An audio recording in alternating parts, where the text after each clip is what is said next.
but also on what we fell short of achieving. It is also the time we map the way ahead. Strong UN, better world is the motto of this year's anniversary. But are we stronger as a community? Are we shaping a better world for our children? We're living in turbulent times. The number of crises around the world is on a record high. Failing states, frozen conflicts, wars and terrorism create insecurity around Europe. Our citizens feel that instability. They expect from politicians to act boldly, to solve, not to deepen the crisis. The ongoing conflicts in Syria, the Middle East, and Northern Africa are threatening the lives of millions. The rising extremism that no border can contain is a serious challenge to the international community. The degrading humanitarian situation in several conflict zones has forced millions of people to leave their homes, pack their whole lives in a suitcase, and embark on a perilous, sometimes even deadly journey to safety. Hundreds of thousands of people are at Europe's doorsteps, reaching out for a helping hand, struggling for the fight and for the right to live. As a result, nationalistic parties that feed on people's fears are seizing the momentum. Hate speech, racism, xenophobia, populism and aggressive nationalism are on the rise again. All these challenges transcend national borders and call on us to act with resolve on a global scale.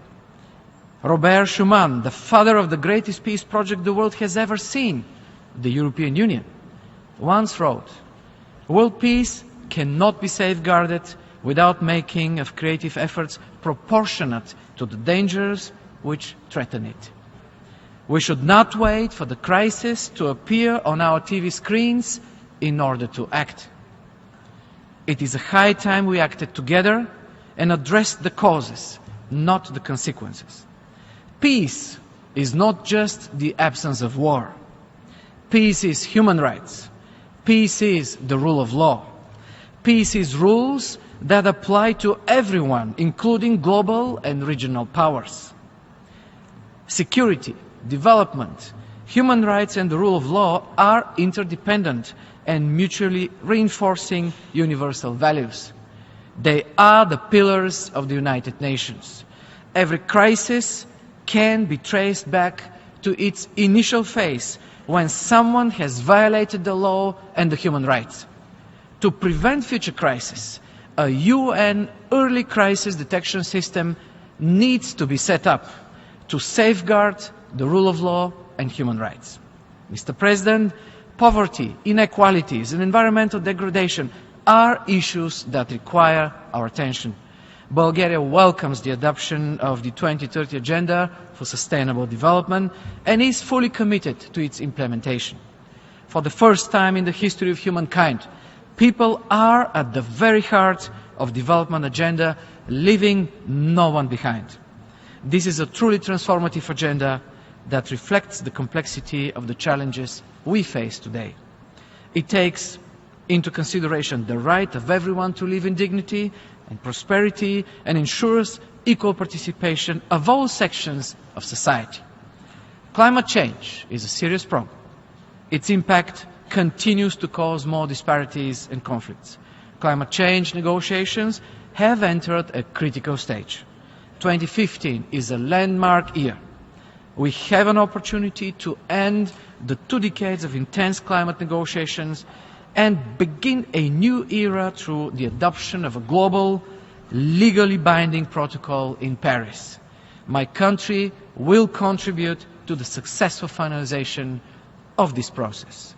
Women's participation in all aspects of social and political life still remains a major challenge in many parts of the world. Development would never be truly sustainable, and lasting peace would never be achieved if half of the world's population is excluded. Gender equality is an absolute necessity for the full realization of human rights and the functioning of democracy. Mr. President, Today, the international community is facing a deteriorating global security environment characterized by a rising number of civil wars, growing extremism, and an increased number of humanitarian crises. A renewed focus on conflict prevention is needed. 5 years since its beginning, the conflict in Syria represents a major threat to international peace and security. The presence of Daesh in the region has become a key obstacle to political settlement in Syria and a serious risk to the stability and the territorial integrity of Iraq. The most recent terrorist attacks in Egypt, Tunisia, Kuwait and Turkey have shown that violent extremism and radicalization transcend national borders. Joint action by the international community in the fight against violent extremism is crucial. The UN is the best platform to manage and coordinate international efforts. In order to ensure a durable and viable solution, we need close cooperation of governments and law enforcement institutions with regional organizations, civil society, local communities, media and the private sector. On a national level, we should adopt policies and measures that would prevent the radicalization of marginalized groups and ensure their better integration within society. As long as there is a conflict in Syria, the refugee crisis will not go away. The efforts of the entire international community should be focused on ending hostilities in conflict zones, supporting institutional building, the rule of law and respect for human rights. The role of neighboring states is also of great importance. Europe is currently focused on its establishment of a solidarity scheme which would allow the fair relocation and resettlement of refugees among all member states. We need to establish a relevant mechanism in order to distinguish those in need from those that they are just looking for a better life. The migrant crisis is a source of security concern. Apart from the fear of infiltration of extremists on European soil, it has once again raised the issue of illegal human trafficking, which requires our urgent attention and concerted action. In the face of unprecedented migratory flow towards Europe, the European Union has to demonstrate solidarity and responsibility. In the EU, we need not just to address the crisis, but to solve it, led by European unity and our common desire for a peaceful and free Europe. The European Union represents the largest area of human rights, peace and democracy in the world. It is a family that stands together. Mr. President, the international community was deeply shocked by the deliberate destruction of world cultural heritage sites in Syria and Iraq by terrorists. This is not only a cultural tragedy, but a severe blow to human civilization. Societies without ethics and values, without morals and culture, have no future. In this respect, I would like to underline UNESCO's important role in the protection of cultural heritage in armed conflicts and the prevention of illegal trafficking of cultural artifacts.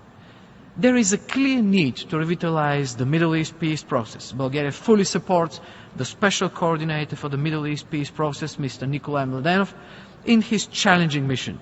My country reaffirms its position that the two-state solution formula is the realistic, just and the lasting way to settle the Israeli-Palestinian conflict. Bulgaria was consistently supporting diplomacy as the only way to resolve the issue of the Iranian nuclear program. We welcome the joint comprehensive plan of action and hope that all measures agreed therein will be fully and timely implemented. Mr. President, this year we celebrate 70 years after the end of the World War II. We remember all innocent lives that perished in the death camps of the Holocaust. There will always be people who will be trying to justify the killing of innocent for a cause that consider worthy. We should never forget that we are all born equal, born in peace, to live in peace and to strive for peace. I remember the words of the young Muslim man Wassana Batili, who saved several innocent lives during the hostage crisis earlier this year in Paris. We're brothers. It's not just a question of Jews, Christians. Today we need active citizens that care for human rights. As President, I stand behind the Bulgarian civil society that demands transparency and efficiency of state institutions. I am proud with the example Bulgarian civil society gave in 1943 by saving all 48,000 Bulgarian Jews from the Nazi camps. Unfortunately, Bulgaria was in a position where it could not do the same for the Jewish people from northern Greece and part of Yugoslavia, as they were not Bulgarian citizens. We deeply mourn the loss of their lives, as well as all the victims of the Holocaust, whom we will always remember. Just across my office, in the very heart of the Bulgarian capital, Sofia, there are temples of different religions, an Orthodox church, a mosque, a synagogue, and a Catholic cathedral. They have coexisted peacefully, some of them for centuries. This is a great example of tolerance, wisdom, and respect for diversity. And it is up to all of us to shape the world we live in with tolerance and humanism. Mr. President, the annexation of Crimea was a blatant violation of international law and its principles. Bulgaria stands firmly behind Ukraine's sovereignty and territorial integrity. For us, Crimea is Ukraine, and Ukraine is Europe. My country condemns any attempts for further destabilization of Ukraine. The full implementation of the Minsk agreements is essential. We call on all stakeholders to engage constructively in a political dialogue in order to reach a just political solution. The Bulgarian chairmanship in office of the Southeast European cooperation process will work for the adoption of a joint declaration to reaffirm the principle of inviolability of national borders on the Balkans. We want borders not to be moved, but to fall. Enhanced regional cooperation and the European integration of all the countries in the region is our ultimate goal. Mr. President, among the 8 UN Secretary Generals, all of them men, there has never been a national from the group of Eastern European states. The recently adopted Resolution 69/321 by the General Assembly stresses the need to ensure equal and fair distribution based on gender and geographical balance while meeting the highest possible requirements on the appointment of the Secretary General. Time has come for a woman from Eastern Europe to be entrusted with the highest position in the UN Secretariat.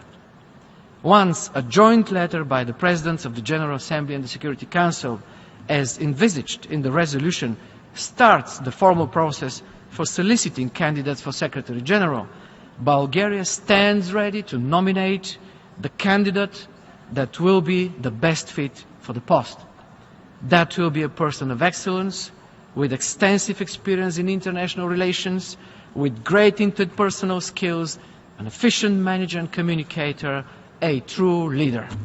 I thank you, Mr. President.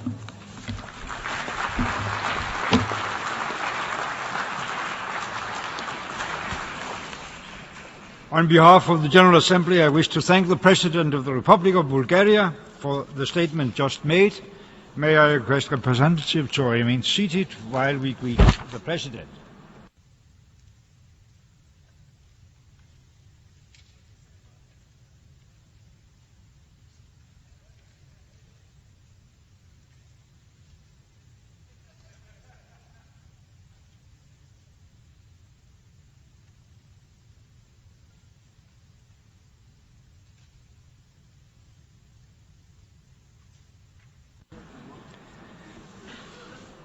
The Assembly will now hear an address by His Excellency Juan Carlos Varela Rodriguez, President of the Republic of Panama.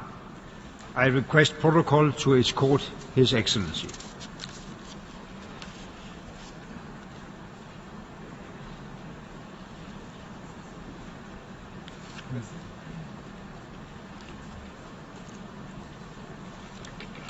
On behalf of the General Assembly, I have the honor to welcome to the United Nations His Excellency Juan Carlos Varela Rodriguez, President of the Republic of Panama, and invite him to address the Assembly.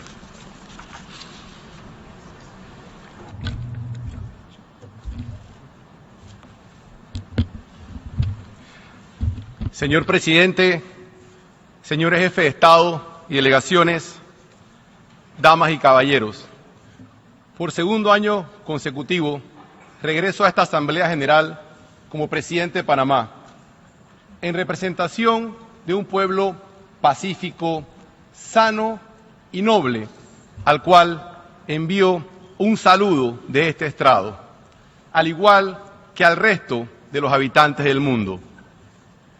De la misma forma que un ilustre panameño, Ricardo J. Alfaro, participó en la Conferencia Internacional de San Francisco, donde se redactó la Carta de las Naciones Unidas en 1945, comparezco ante esta Asamblea a ratificar nuestro compromiso con los derechos humanos, la paz y la seguridad internacional.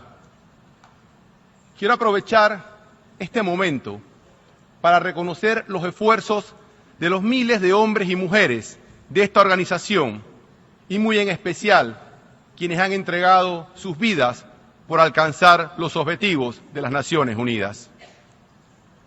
Presido un gobierno que fundamenta su política exterior en el diálogo y los consensos en la búsqueda permanente de la paz social y el bien común.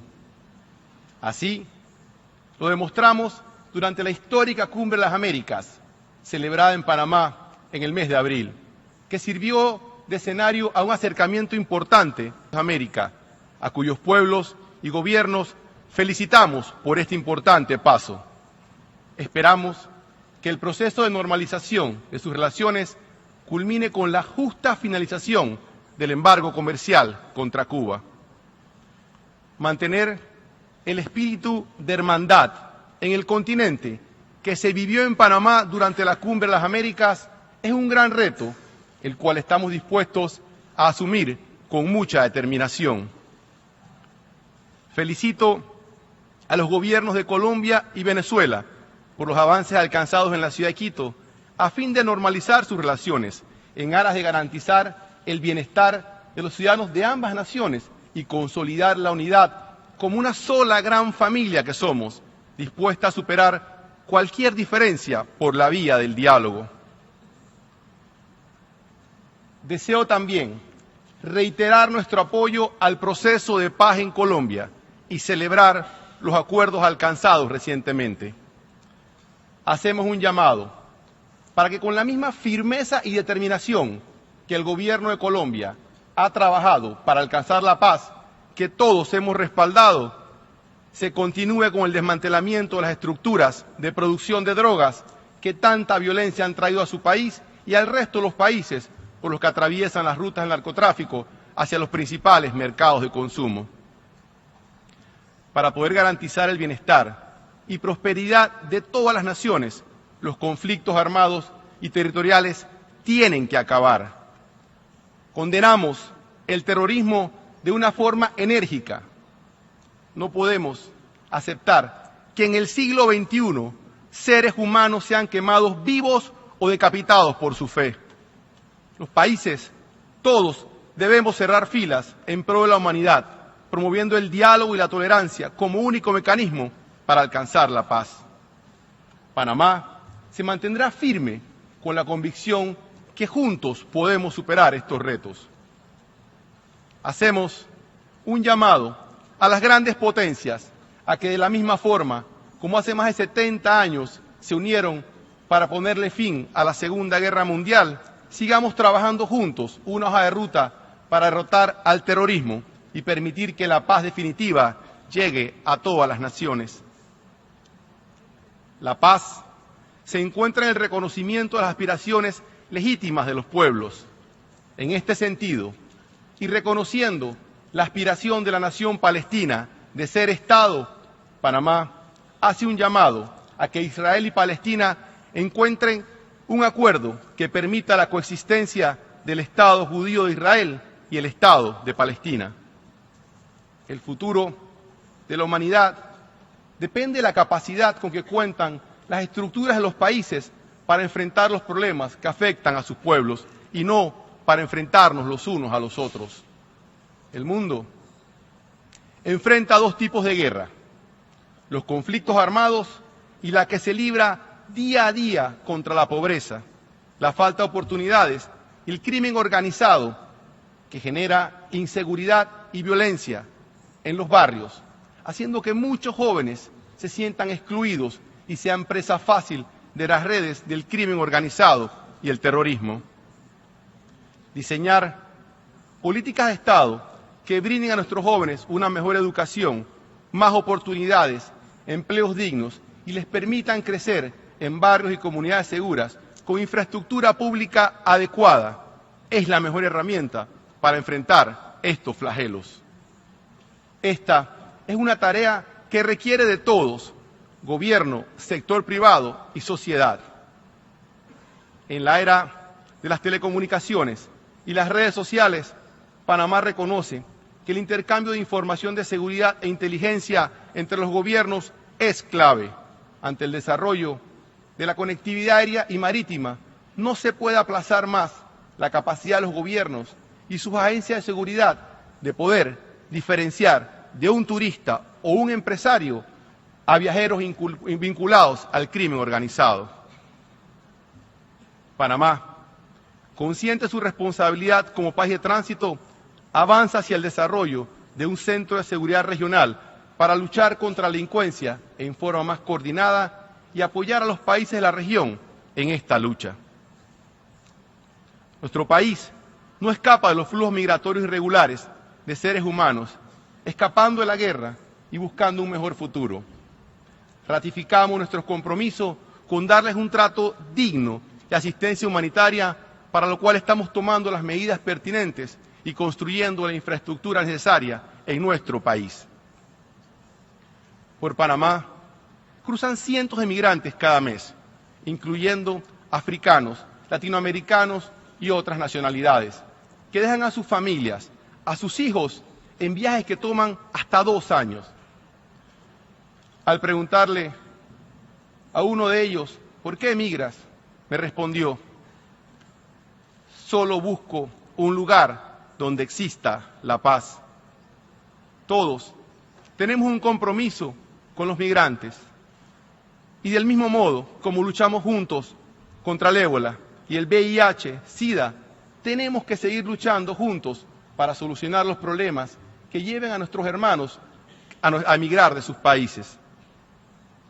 Estoy convencido que la forma más eficiente de luchar contra la desigualdad y la búsqueda de mejores días para la humanidad es la administración honesta de los recursos de nuestros países en beneficio de nuestros pueblos. En un mundo donde se ve tanta riqueza, no se justifica la pobreza que afecta a millones de sus habitantes.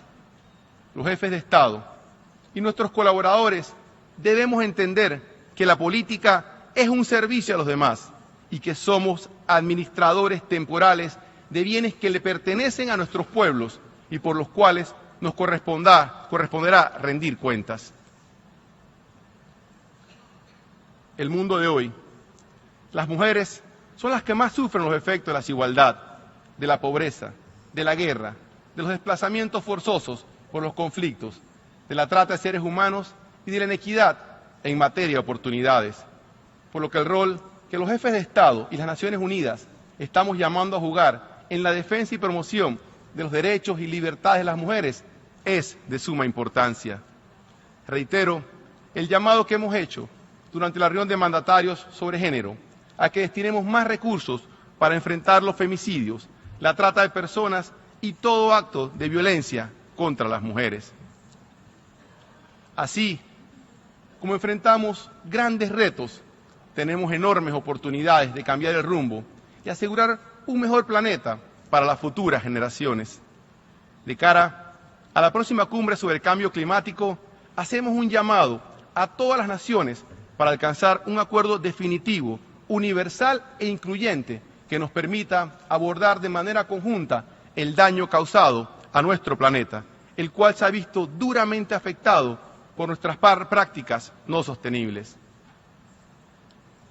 La coalición de naciones con bosques tropicales, formada por 52 países y copresidida por Panamá, propone que se incluya un compromiso con la reducción de las emisiones por deforestación y degradación forestal, junto con los mecanismos de financiamiento como medidas de mitigación y adaptación al cambio climático.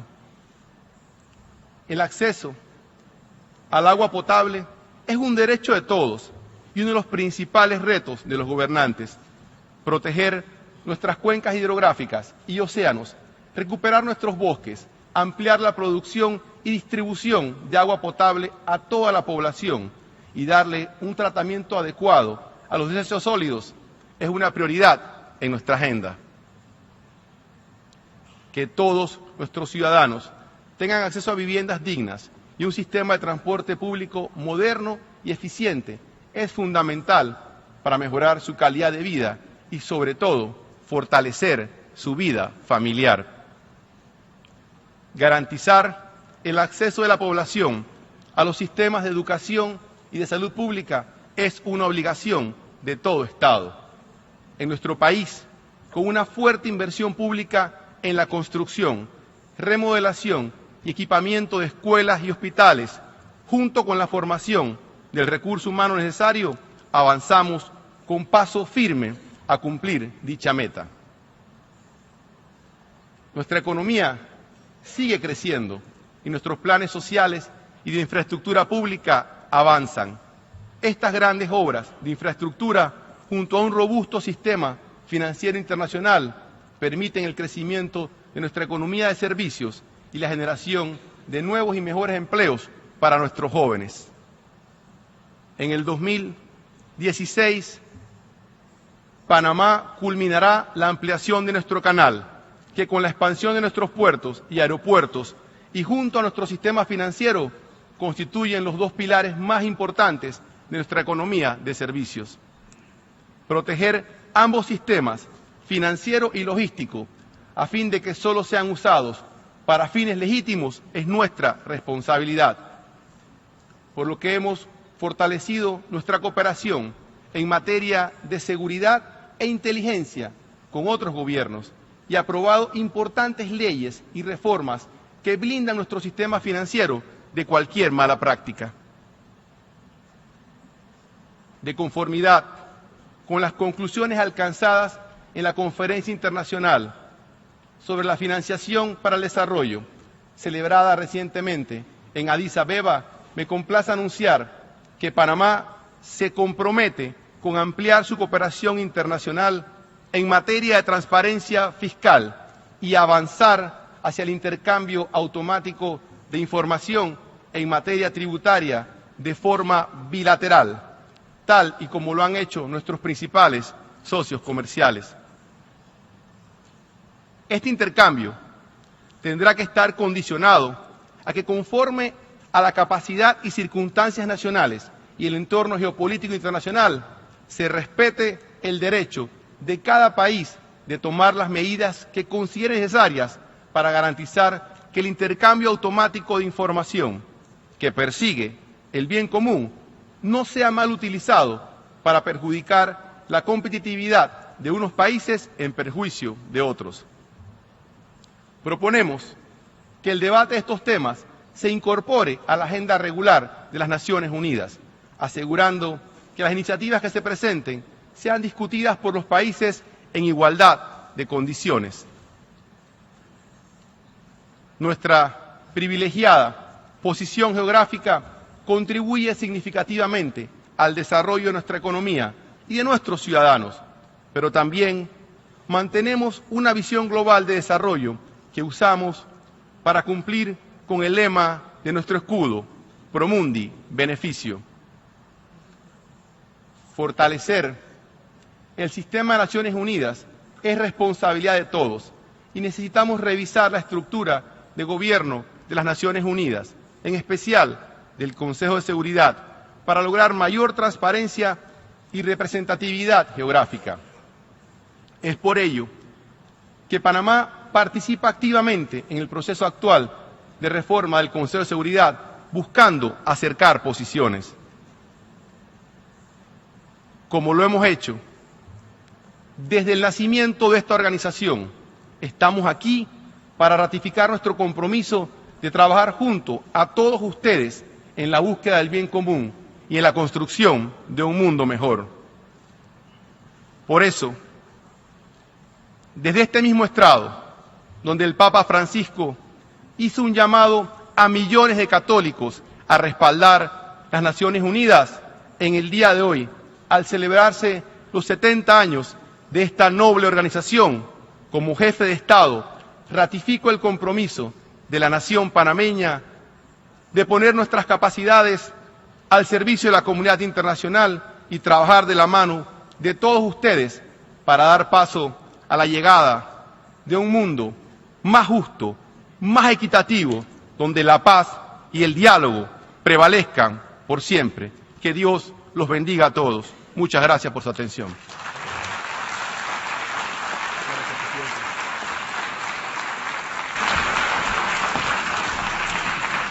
On behalf of the Assembly, I wish to thank the President of the Republic of Panama for the statement just made. May I request representatives to remain seated while we greet the President.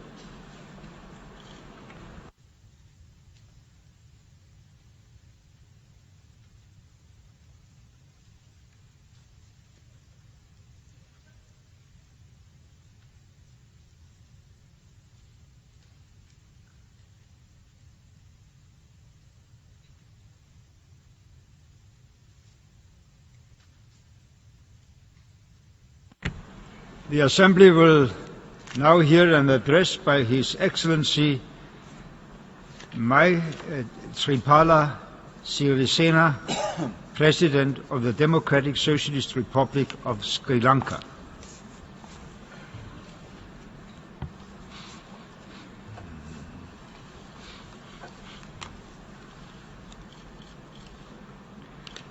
On behalf of the General Assembly, I will have the honor to welcome to the United Nations His Excellency Maithripala Sirisena, President of the Democratic Socialist Republic of Sri Lanka, and invite him to address the Assembly.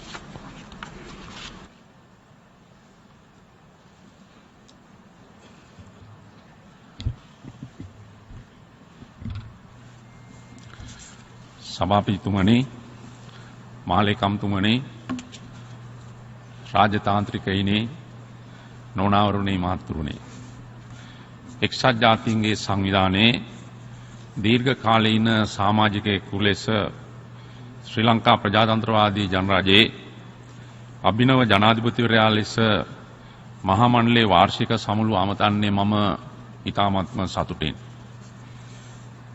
මොගන්ස් ලේකටප්ස් මැතිතුමනි, 70 වෙනි මහා මණ්ඩලයේ සභාපතිවරයා ලෙස තේරිපත් වූ ඔබට මගේ හෘදයාංගම පැතුම් මේ වෙලාවේ එක් කරනවා. එමෙන්ම 69 වන සභාවේ සභාපතිවරයා වශයෙන් සුවිශාල කාර්යභාරයක් ඉටු කළ සෑම් කුවේෂා මැතිතුමන්ටද මගේ ස්තුතිය මා පිරිනමනවා. එක්සත් ජාතීන්ගේ සංවිධානය 70 වන වසරට පා තබලා තිබෙනවා.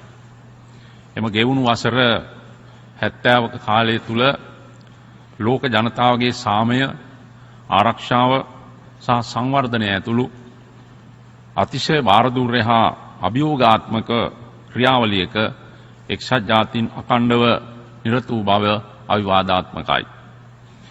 එම අභියෝග අදටත් අප හමුවේ පවතන බව මම විශේෂයෙන් මෙහිදී සිහිපත් කරනවා. එක්සත් ජාතීන්ගේ සංවිධානයේ ආරම්භක ලේකම්වරයා වූ රිග්බිලී මහතා කොරියානු යුද්ධය පැවති 1953 දී සිය ධූරයෙන් සමුගන්නා මොහොතේ මහලේකම් ධූරයේ ස්වභාවය හැඳින්වුවේ the most impossible job in the world යනුවෙන්. එක්සත් ජාතීන්ගේ සංවිධානය සමස්ත මනුෂ්‍ය සංහතියේම අනාගතය සිය කර්මත තපා සිටිය හැකි විශ්වීය සංවිධානයක් බවට පත් කිරීමට සියලුම මහලේකම්වරු පූර්ණ දායකත්වය දුන් බව රහසක් නොවේ.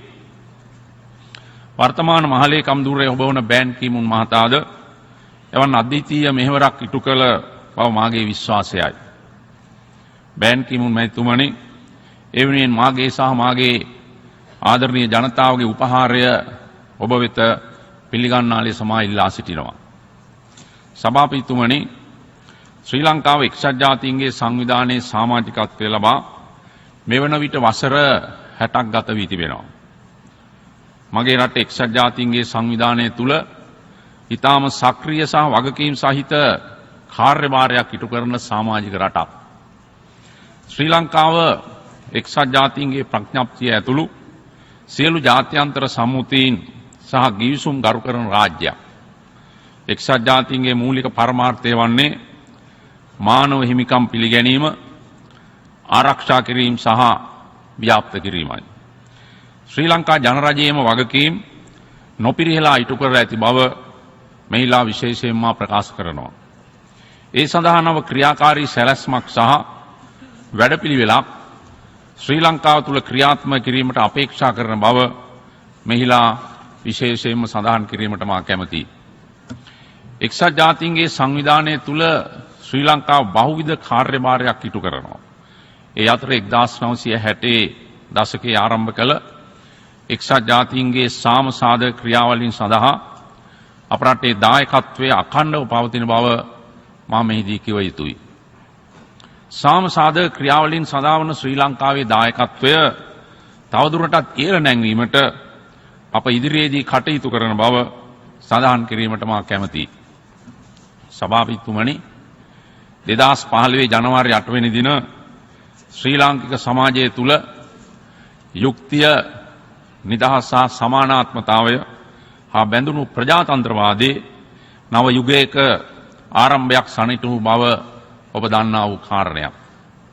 අපගේ සමාජ සහ මානව සංවර්ධන ප්‍රවේශයේ පදනම වන්නේ බහුවිධත්වය, සංහිඳියාව සහ තිරසාර සංවර්ධනයයි. ඉදිරි වසර 5 සඳහා මගේ රජයේ සංවර්ධන දැක්ම වන්නේද එයයි.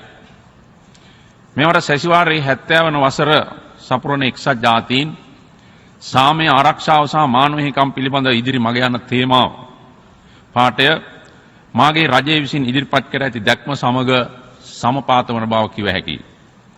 එමෙන්ම සාමය, ආරක්ෂාව සහ මානව හිමිකම් ශ්‍රී ලංකාව තුළ තවදුරටත් යථාර්ථයක් බවට පත් කිරීම සඳහා වන ක්‍රියාකාරී සහ ප්‍රායෝගික වැඩපිළිවෙලක් ගොඩනැගීමට මගේ රජය කැප වී සිටිනවා.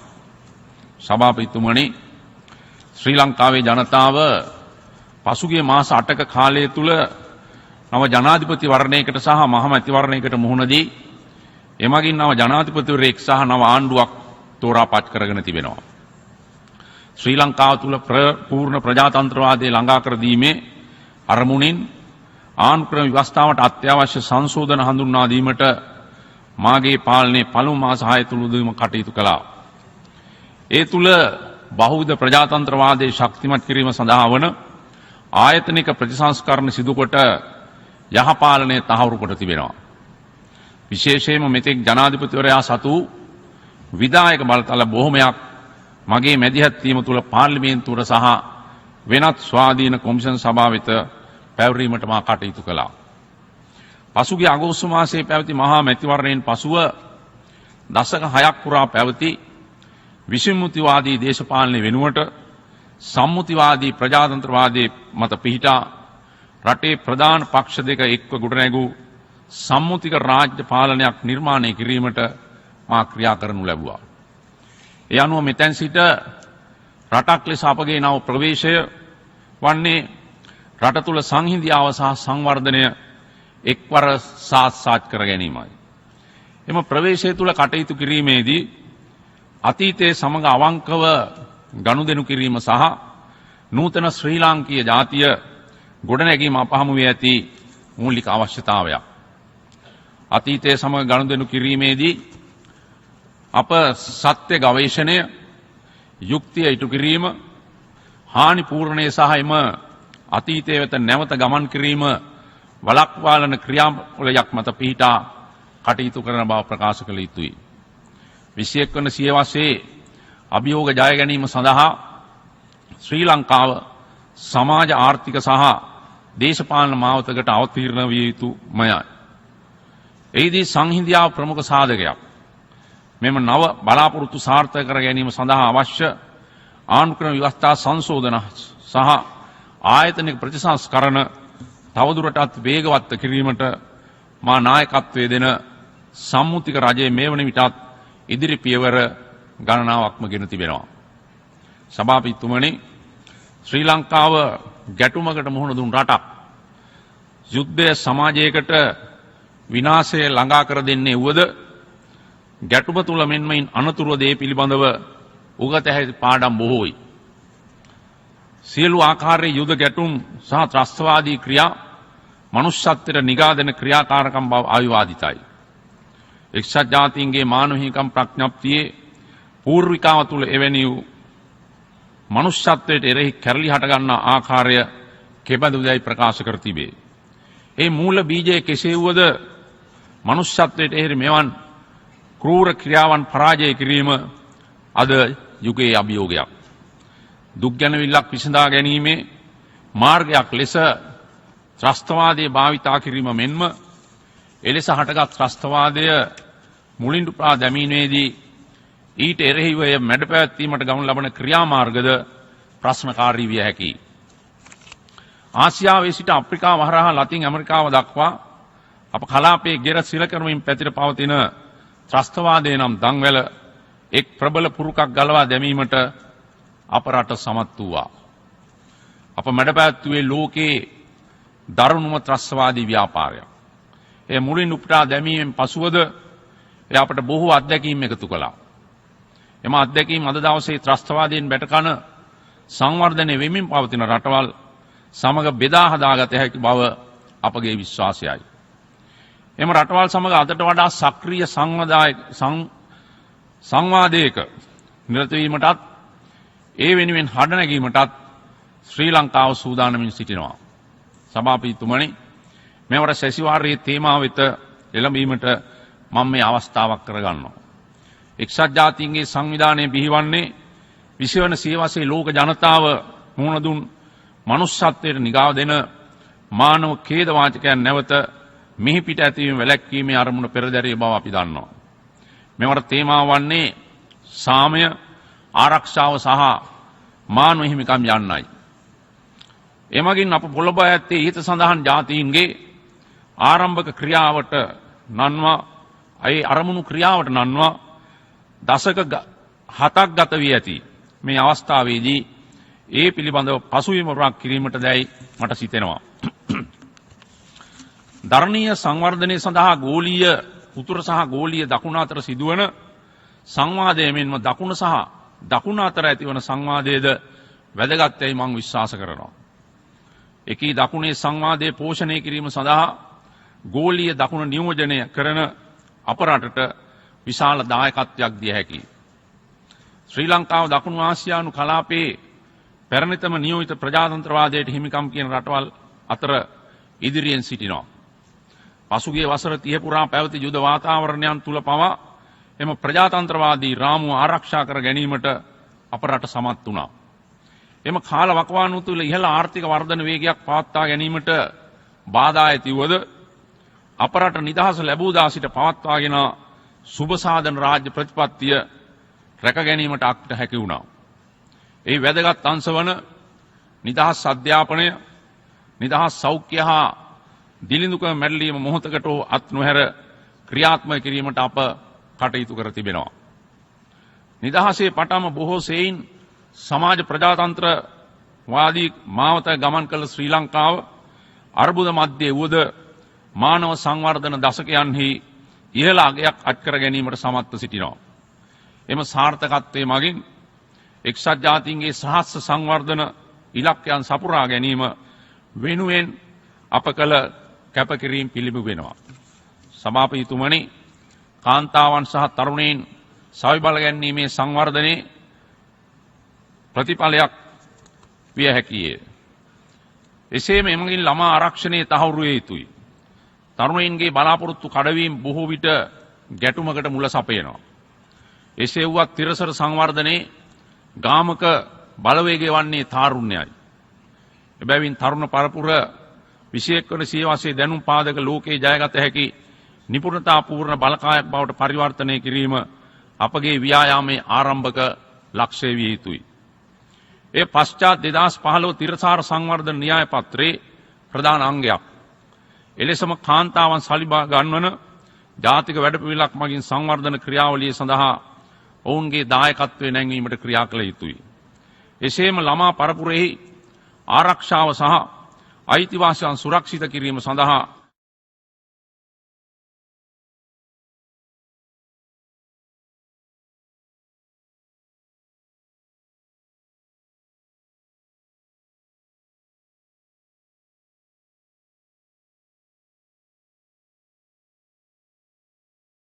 but to have an inclusive model of development that is capable of uplifting development standards globally. For this purpose, I stress on the need for a fresh, universal approach.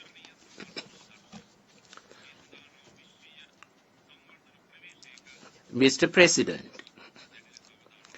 as we learn from the Buddhist ethos prevalent in Sri Lanka, I recognize there are three kinds of human conflicts. The first is the conflict between the human being and nature.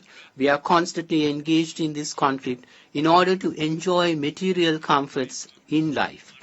As a result, modern human beings seek to exploit natural resources extensively in the name of development.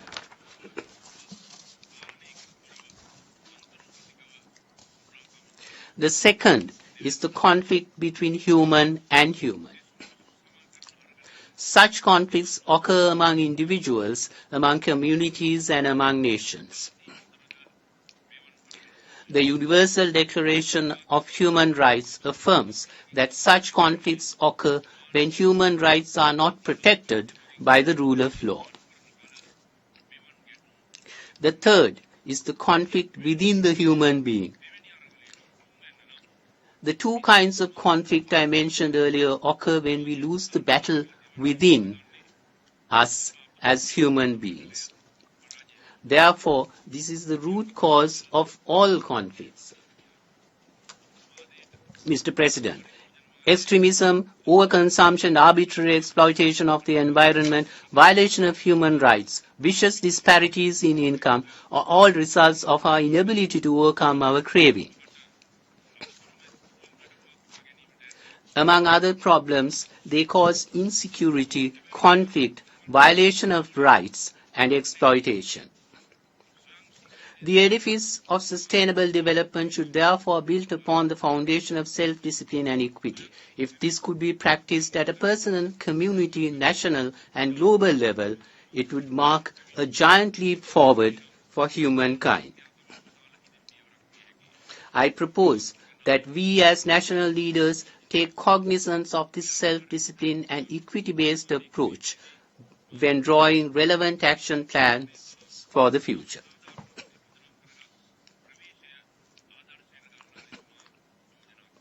In conclusion, I wish to state that I am firmly committed and dedicated to elevate my beloved motherland of Sri Lanka and its people to the level of one of the greatest and noblest nations of the world, contributing to bring liberation to all mankind.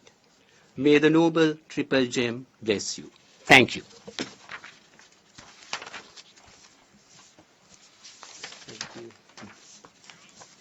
Simply, I wish to thank the President of the Democratic Socialist Republic of Sri Lanka for the statement just made.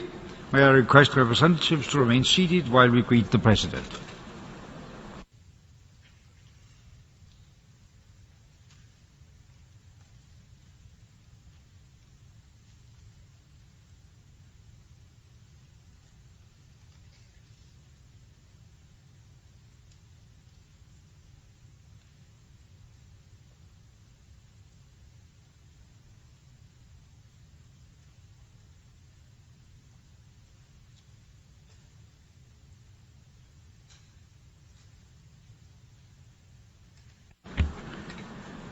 The Assembly will now hear an address by Her Excellency Kolinda Grabar-Kitarovic, President of the Republic of Croatia. I request protocol to escort Her Excellency.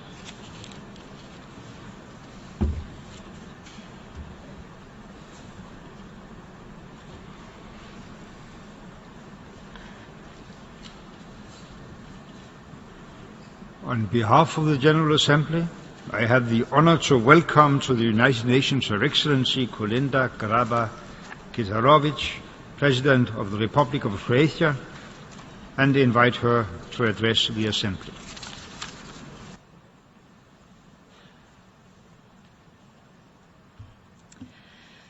Mr. President, Mr. Deputy Secretary General, allow me to congratulate you on your election and to thank His Excellency Sam Kutesa for his leadership throughout the previous session. We have great expectations from this session, recognizing that there is an urgent need for action on so many issues and in so many areas of the globe. Acknowledging the challenges that lie ahead, we sincerely hope that working together, we can turn these challenges into opportunities and take significant steps forward in achieving some of our common goals. As we celebrate 70 years of the establishment of the United Nations, my memory reflects upon the past 23 years, when Croatia joined the United Nations in 1992, and has contributed independently to its legacy and achievements for almost a third of its existence.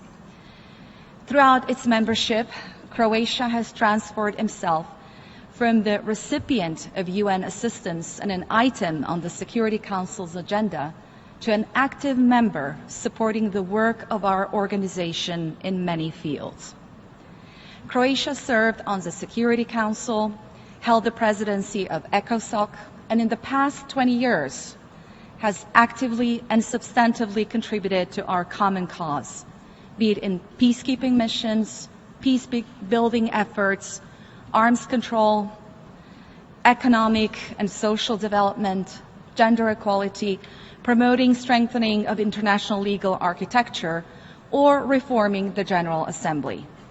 Rest assured, Croatia will continue with our efforts and contributions. Ladies and gentlemen, can we truly say that we're doing enough to ensure peace, security, and human rights? Are we doing enough to protect our planet, the only one we have? Member states, all 193 of us, should not forget how important membership is, nor how important the commitments that we have made are to ensuring global peace and security. Strengthening the role of the United Nations and promoting international relations and economic order is in the interest of all the nations. This is not an empty phrase, but a reality that we must constantly be mindful of. We must ask ourselves, are we currently meeting the expectations that people have around the globe from the United Nations and from us members? The answer is obvious and not a flattering one. Too many armed conflicts persist. Too many people are denied basic human rights. Too many children go to sleep every night hungry. Too many women and girls are left behind. We are witnessing the breakdown of basic governments and increasing economic despair in too many parts of the world, with over 1 billion children worldwide who are living in poverty. It is heartbreaking just to read the number. According to UNICEF, 22,000 children die each day due to poverty. This is where a commitment to the 2030 Sustainable Development Goals is not just necessary, but perhaps overdue. I was inspired by the spirit of our summit last week, hoping that it materializes swiftly and adamantly into actions and accomplishments. Ladies and gentlemen, we live in a world so rich with potential and beauties, natural and man-made alike, yet we have witnessed atrocity after atrocity. This year also marks many tragic anniversaries. 100 years of the unspeakable Armenian tragedy, 70 years of the liberation of Auschwitz, and 20 years of the genocide at Srebrenica. But that's the thing about anniversaries. Are they just personal for the victims and their survivors? Or are they lasting reminders of how much we have forgotten our initial attempt to maintain world peace? Accountability should always be at the center of our actions. Fight against impunity for war crimes, crimes against humanity, and genocide is not only a matter of justice, it is an equally important element of conflict prevention. No crime should go unpunished. An effective prosecution of those responsible has to be ensured. We should spare no effort to put an end to the culture of impunity. Croatia is a strong supporter of the International Criminal Court. As a victim of aggression back in the 1990s, we're proud to be the 13th state to ratify the Kampala Amendments on the crime of aggression. Nearly everything can be prevented. Time will, as always, determine who was right and who was wrong. But is this the only alternative to hindsight? Too often, we have to deal with the consequences of our inaction. Too often, instead of solving problems at their sources and addressing root causes in their early stages, we spend more time and resources on the crisis that we have allowed to spin out of control. This is because we ignore the early signs, or we just didn't have the time or the courage to get involved. We must change this approach. We must act on time, with determination and adequate resources. This is not only the right thing to do, this is the smart thing to do. The migrants crisis has overflooded many European states, and it is a textbook example of the consequences of inaction. The price is just too high. The challenges of migration is nothing new. It's a part of human existence since the dawn of mankind. However, with 60 million people on the move worldwide, what is new is the lack of clear guidelines and comprehensive politics.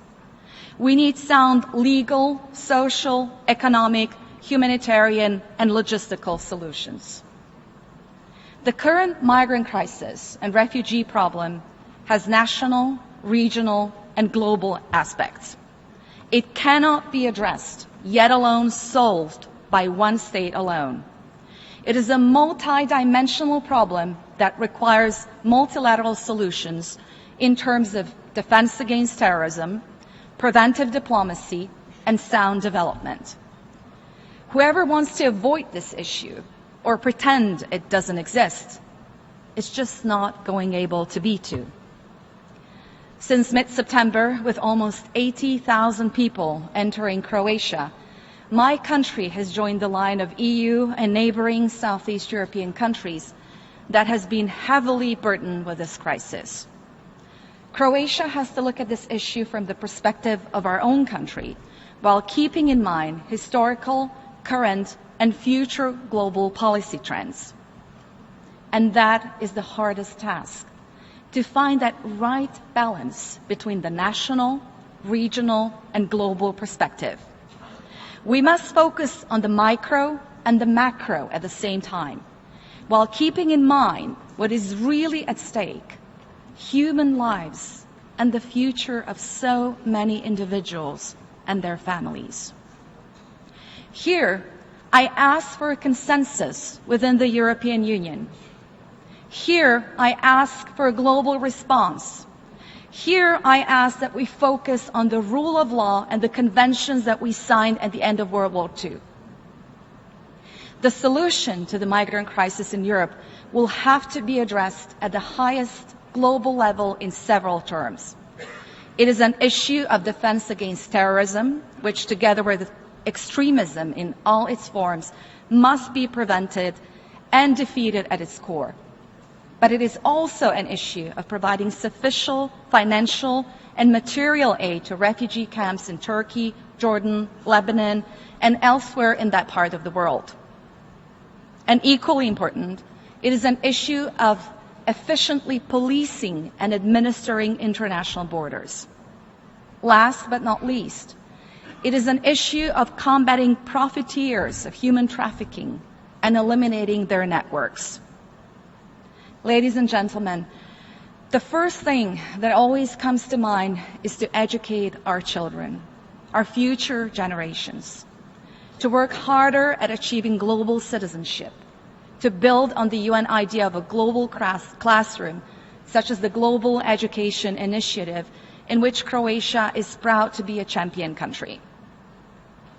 It is important to prepare lessons in common standards for global citizenship that should become compulsory for all children in their formative years. We need to deliver on the promise for the right to education. It seems clear that legislation is not enough. We need a change in mindset and behavior, and that is only possible through education. We must promote education about tolerance, trust, compassion, integrity, truth, and respect for the dignity of the individual and gender equality. Children are not born with hatred, intolerance, racism, sexism, prejudice, or stereotypes. They have a lot to teach us, and we, in turn, have a lot to learn from them. On the podium in front of me is the logo which 70 years ago became a symbol of not just the United Nations, but of the better world as we saw it then. Since then, progress has been achieved, while in other areas, things have become alarming. I'm hopeful that our quest for a better, safer, and prosperous world is far from over. For one, the impact of climate change and global warming on the economy, development, security, political stability, and human rights of all countries can no longer be ignored. See for yourselves.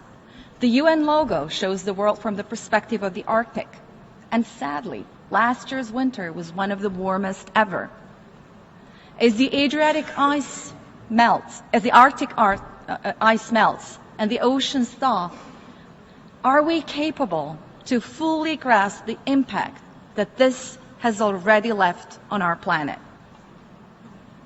We cannot predict the final impact that these changes will have. All over the world, and in Croatia as well, we're recording changes in sea temperature and have witnessed unprecedented changes in the ecosystem. In Croatia's beautiful Adriatic Sea, we're starting to register the presence of new species of fish coming from tropical waters. This represents a trend that many other countries are witnessing, and on this front, there has to be a joint solution.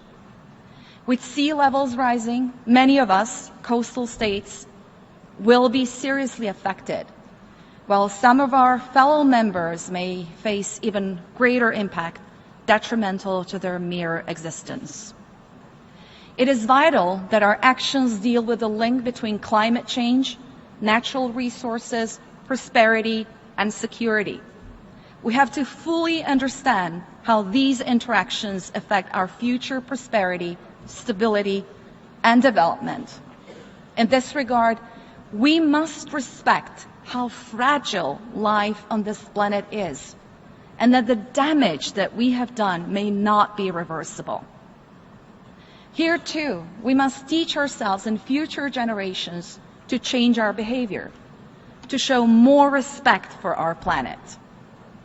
The Paris Conference on Climate Change is a chance that we cannot afford to miss. We should collectively take pride in the fact that we didn't miss our chance at the Addis Ababa conference.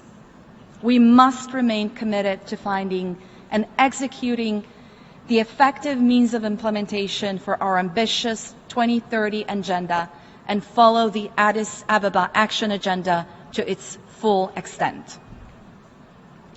Unfortunately, today, the world is being continuously appalled by the onslaught and brutality of a multitude of violent acts and increasingly complex security threats involving non-state actors. In this context of evolving security challenges, rise of terrorism presents a threat to us all, and calls for a well-coordinated response. Croatia welcomes the work of the High-Level Independent Panel on Peace Operations and their review of UN peacekeeping operations. We hope that the report will provide guidance in the future for increasing the effectiveness of UN peace operations as one of the key mechanisms for ensuring global peace and stability. In implementing the mandate of peace operations, we stress the importance of giving the highest priority to the protection of civilians and the prevention of atrocities, especially sexually and gender-based violence, and the protection of children. In addition, I would like to welcome efforts invested in other review processes, namely the review of the peace-building architecture and the implementation of UNSCR 1325. I'm truly confident that all expert recommendations will find a way to be implemented.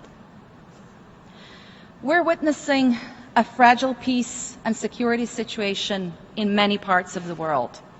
In these circumstances, our dedication to security agreements is becoming increasingly important.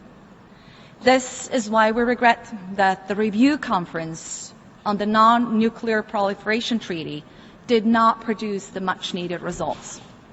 Croatia believes that this treaty continues to be the most effective multilateral instrument preventing nuclear proliferation and achieving nuclear disarmament.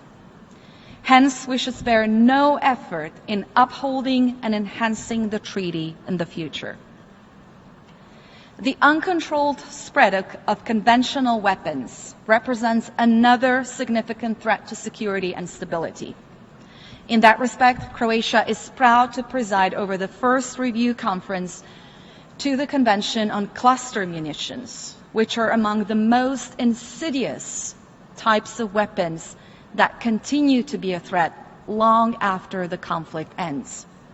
It is no coincidence that the conference took place in Dubrovnik, a city that suffered attacks from these kind of weapons in the homeland war.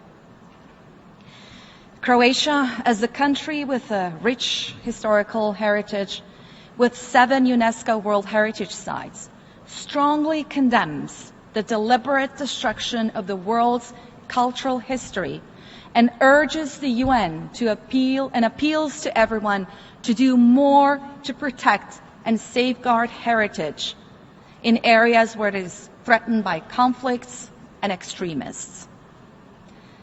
In terms of diplomacy and foreign relations, this year could mark a turning point in bilateral relations and a shift towards global policy. Here, I cannot underscore the importance of trust, not just among member states and international institutions, but trust and truth at every level. On the positive side, we're pleased to note the resolution of the negotiations on the Iranian nuclear program. We congratulate the parties involved in the talks and their determination and political will to resolve this issue that has been burdening international relations for so long. This is a major victory for diplomacy. We expect that the following months will prove to what extent the removal of a nuclear threat has contributed to the vitally important stabilization of the Middle East and beyond. Another milestone in international security has been achieved by the entry into force of the Arms Trade Treaty.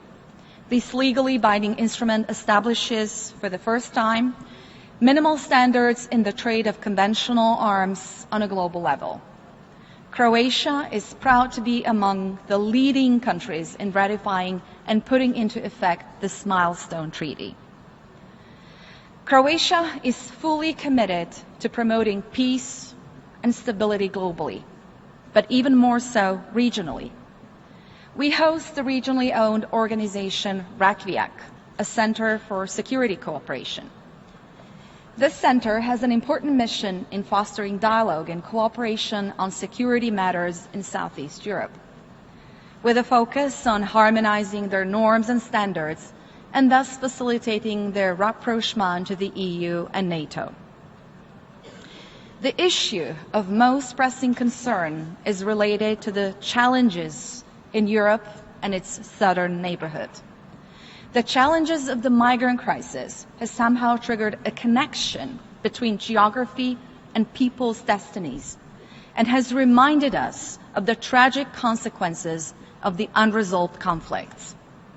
As to Syria, Iraq, Libya, Yemen, and the other crisis areas of the Middle East and North Africa, we share our grave concern about the continuous trend of growing violence, religious intolerance, and terrorist actions.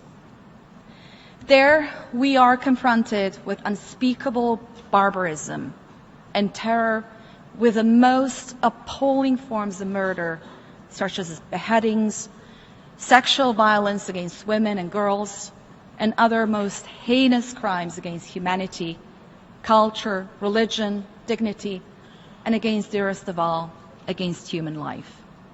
It is shocking and sickening. And it has nothing to do with Islam, a religion of peace, tolerance, and understanding. We urgently need to stand together in the face of this huge challenge and mobilize all our efforts to fight ISIL, Daesh, and all forms of intolerance and discrimination.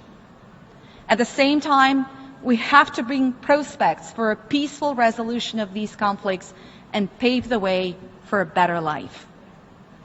It is not enough only to end human suffering. It is equally important to provide hope and opportunities. We need to build safe, tolerant, and flexible communities, resilient to radicalization, and prevent the marginalization of certain social groups, particularly the most vulnerable ones, through the expansion of economic, educational, and other opportunities. By doing this, we will eliminate the preconditions for radicalization that may lead to violent extremism and terrorism, and in this regard, we urge for the timely implementation of the newly adopted Sustainable Development Goals. There is no development without security, and there is no real security without justice and human rights, rule of law, and good governance. Sustainable development rests upon economic, social, and environmental pillars, and the positive synergy between them. There are few straight lines towards the final goal. It is a rather meticulous task of connecting all the dots, big and small. The complexity of the 2030 Agenda is testimony to this. However, this is the only way forward if we're truly dedicated to leave no one behind. On the European continent, in Ukraine, the implementation and viability of the peace process have to be ensured. The ceasefire must be respected and the Minsk peace plan adhered to by all parties. Croatia, together with its partners in the EU, will remain committed to Ukraine's sovereignty, independence, and territorial integrity, as well as assisting and supporting Ukraine on its reformist path towards its peaceful and prosperous future. We strongly stress the importance of the stability of Southeast Europe, as well as its prosperity. Croatia remains strongly committed to do its utmost to support the processes of Euro-Atlantic integration of its southeastern neighborhood. We strongly believe that this is the most efficient and constructive way to secure peace, stability, and prosperity for this part of Europe. Particularly as we approach the 20th anniversary of the Dayton Peace Accords, we all should support Bosnia and Herzegovina as a politically emancipated state, taking decisions for the benefit and prosperity of its three equal constituent peoples and other communities and individuals. Ladies and gentlemen, history is more often not the real litmus test for leadership. The things that all great leaders had in common was their ability to see past the confines of their own fear. This was often called vision, or perhaps foresight. Regardless, I believe that all of us fail when we're forced to make a distinction between friends or allies and adversaries. Drawing these distinctions and picking sides, this is another wall in terms of global policy. It not only blocks vision, but it confines reason. And once you cross that line, history teaches us that conflict is inevitable. In terms of all the current crises, I have to say that a traditional bilateral diplomacy should be reevaluated in light of shifting global policy. Never judge a country or a person or a problem by its size. Do not look at numbers. Do not limit ourselves by vocabulary or legal terms or boundaries or borders. Size-wise, Croatia is at the 124th place in the world. But we are determined that our international presence and relevance go way beyond our size. We have a geographic location that keeps us at the global table, sometimes against our will, but mostly by our choice. But I, for one, am not going anywhere, and I will keep asking the real questions. And when more and more leaders realize, like I have from the start, that all of us are going to have to either accept solidarity, membership in multilateral and international organizations as a privilege for our citizens. When we leave New York and head home, please go back and evaluate national and international interests and values. Re-evaluate if you want. Talk to your neighbor states and find a dialogue with your adversaries. Work on dialogue. Ask the real questions. Build on trust and keep perspective. We, the peoples of the United Nations, we have the tools and we have the ways. Now is the time to find our will.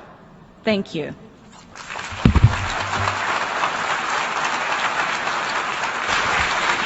On behalf of the General Assembly, I wish to thank the President of the Republic of Croatia for the statement just made. May I request representatives to remain seated while we greet the President.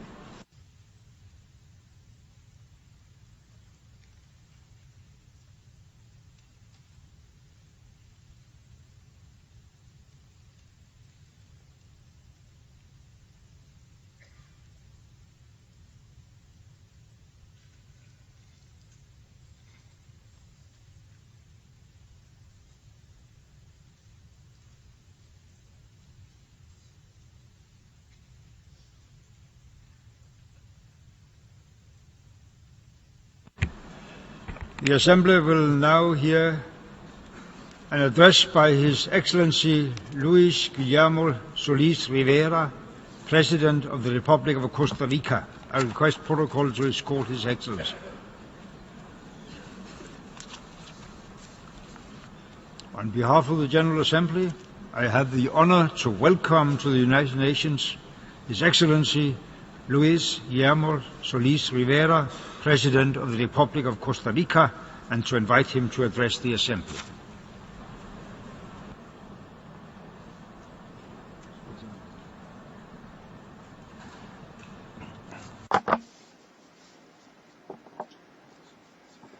Mr. President Mogens Lykketoft, Excellencies, distinguished delegates, ladies and gentlemen, friends, Costa Rica would like to congratulate you, sir, on your election as President of the General Assembly. I reiterate my country's commitment to work with you, as we do with all member states, to achieve the goals that we have set for this session, and also to strengthen global governance and multilateralism. Mr. President, with showing great judgment, you have suggested that we focus this debate on the celebration of the 70th anniversary of this organization, and especially on the relationship between peace, security, and human rights. The intensity and the seriousness of the events leading up to this meeting make this discussion both timely and urgent. There are millions of human beings who are living in a starless night. Their pain, their despair, and their anguish test the deepest fibers of our own humanity. In the clutch of circumstance from which nobody escapes, let us demonstrate that the sun of a new era of our civilization is rising and not setting.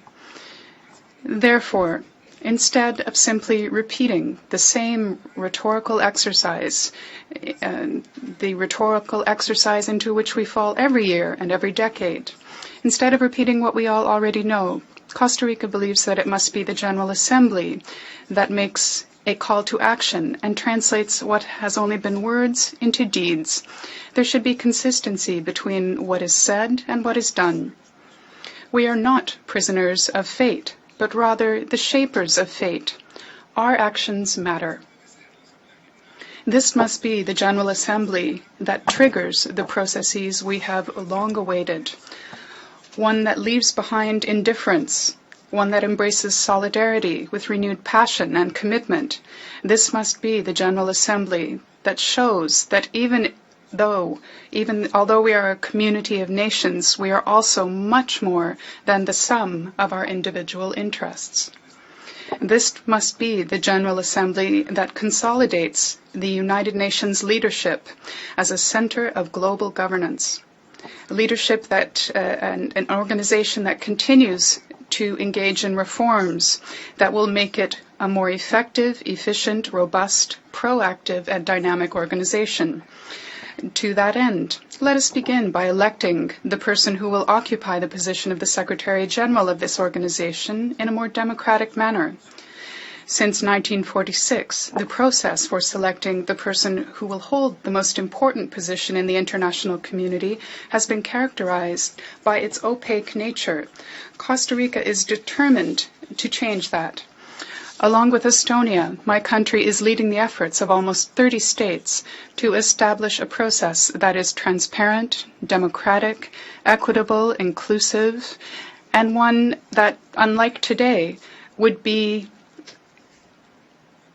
consistent with the Charter of the United Nations and similar high-level international processes. Costa Rica is proud to have included in the resolution that was adopted just a few weeks ago an invitation to member states to put forward women candidates for the position of Secretary General. The time has come for the position of Secretary General to be occupied by a woman. Let us acknowledge the great capacity, competence, and commitment of women in all areas. Let us send an unequivocal political signal that, as we commemorate the 20th anniversary of the Beijing Declaration and Platform for Action, that this organization stands by what it preaches in terms of equality and empowerment of women and girls. To consolidate the United Nations position at the center of global governance, the Security Council should assume its responsibilities with regard to maintaining international peace and security. It should take into account human rights considerations in its actions and improve its work in conflict prevention. The Council's focus on conflict prevention is inadequate, and when it does take action, that action often comes too late. I say this because of Libya, Mali, the Central African Republic, Somalia, Sudan, South Sudan, and Yemen. I say this because of acts of sexual violence and gender-based violence perpetrated against girls and boys, women and men in Iraq, Syria, and northeastern Nigeria. I am referring to the genocides in Rwanda, Srebrenica, and to the tolerance that has been shown for violations constantly committed against many peoples, including the people of Palestine, and against racial, ethnic, or sexual minorities in other parts of the world, including the West. I also say this because of the millions of Syrians who have been displaced in historic proportions. the thousands more who continue to risk their lives at sea to escape death in the form of chemical weapons, barrel bombs, and cluster munitions, the use of which is categorically condemned by Costa Rica. None of these crises emerged without prior warning. They developed over years and sometimes decades of offenses against human dignity and human rights. They were perpetrated by deficient or corrupt governments and institutions, which engaged in acts of repression, discrimination, and exclusion, acts that eventually restricted fundamental freedoms, deprived people of their economic, social, and cultural rights, exacerbated disparities in development, and disrespected the right of the peoples of the world, including the right of the people of Israel to live within secure borders. The primary responsibility of promoting, protecting, and fulfilling people's rights and fundamental freedoms rests with states. However, when governments fail to meet their responsibility to protect, either because they lack the will or the ability to safeguard the rights of their own people, then it is up to the international community, and in particular the Security Council, to intervene and to deploy the wide variety of resources and tools at its disposal to resolve conflict. Despite having those resources, we did not do enough to prevent this human tragedy.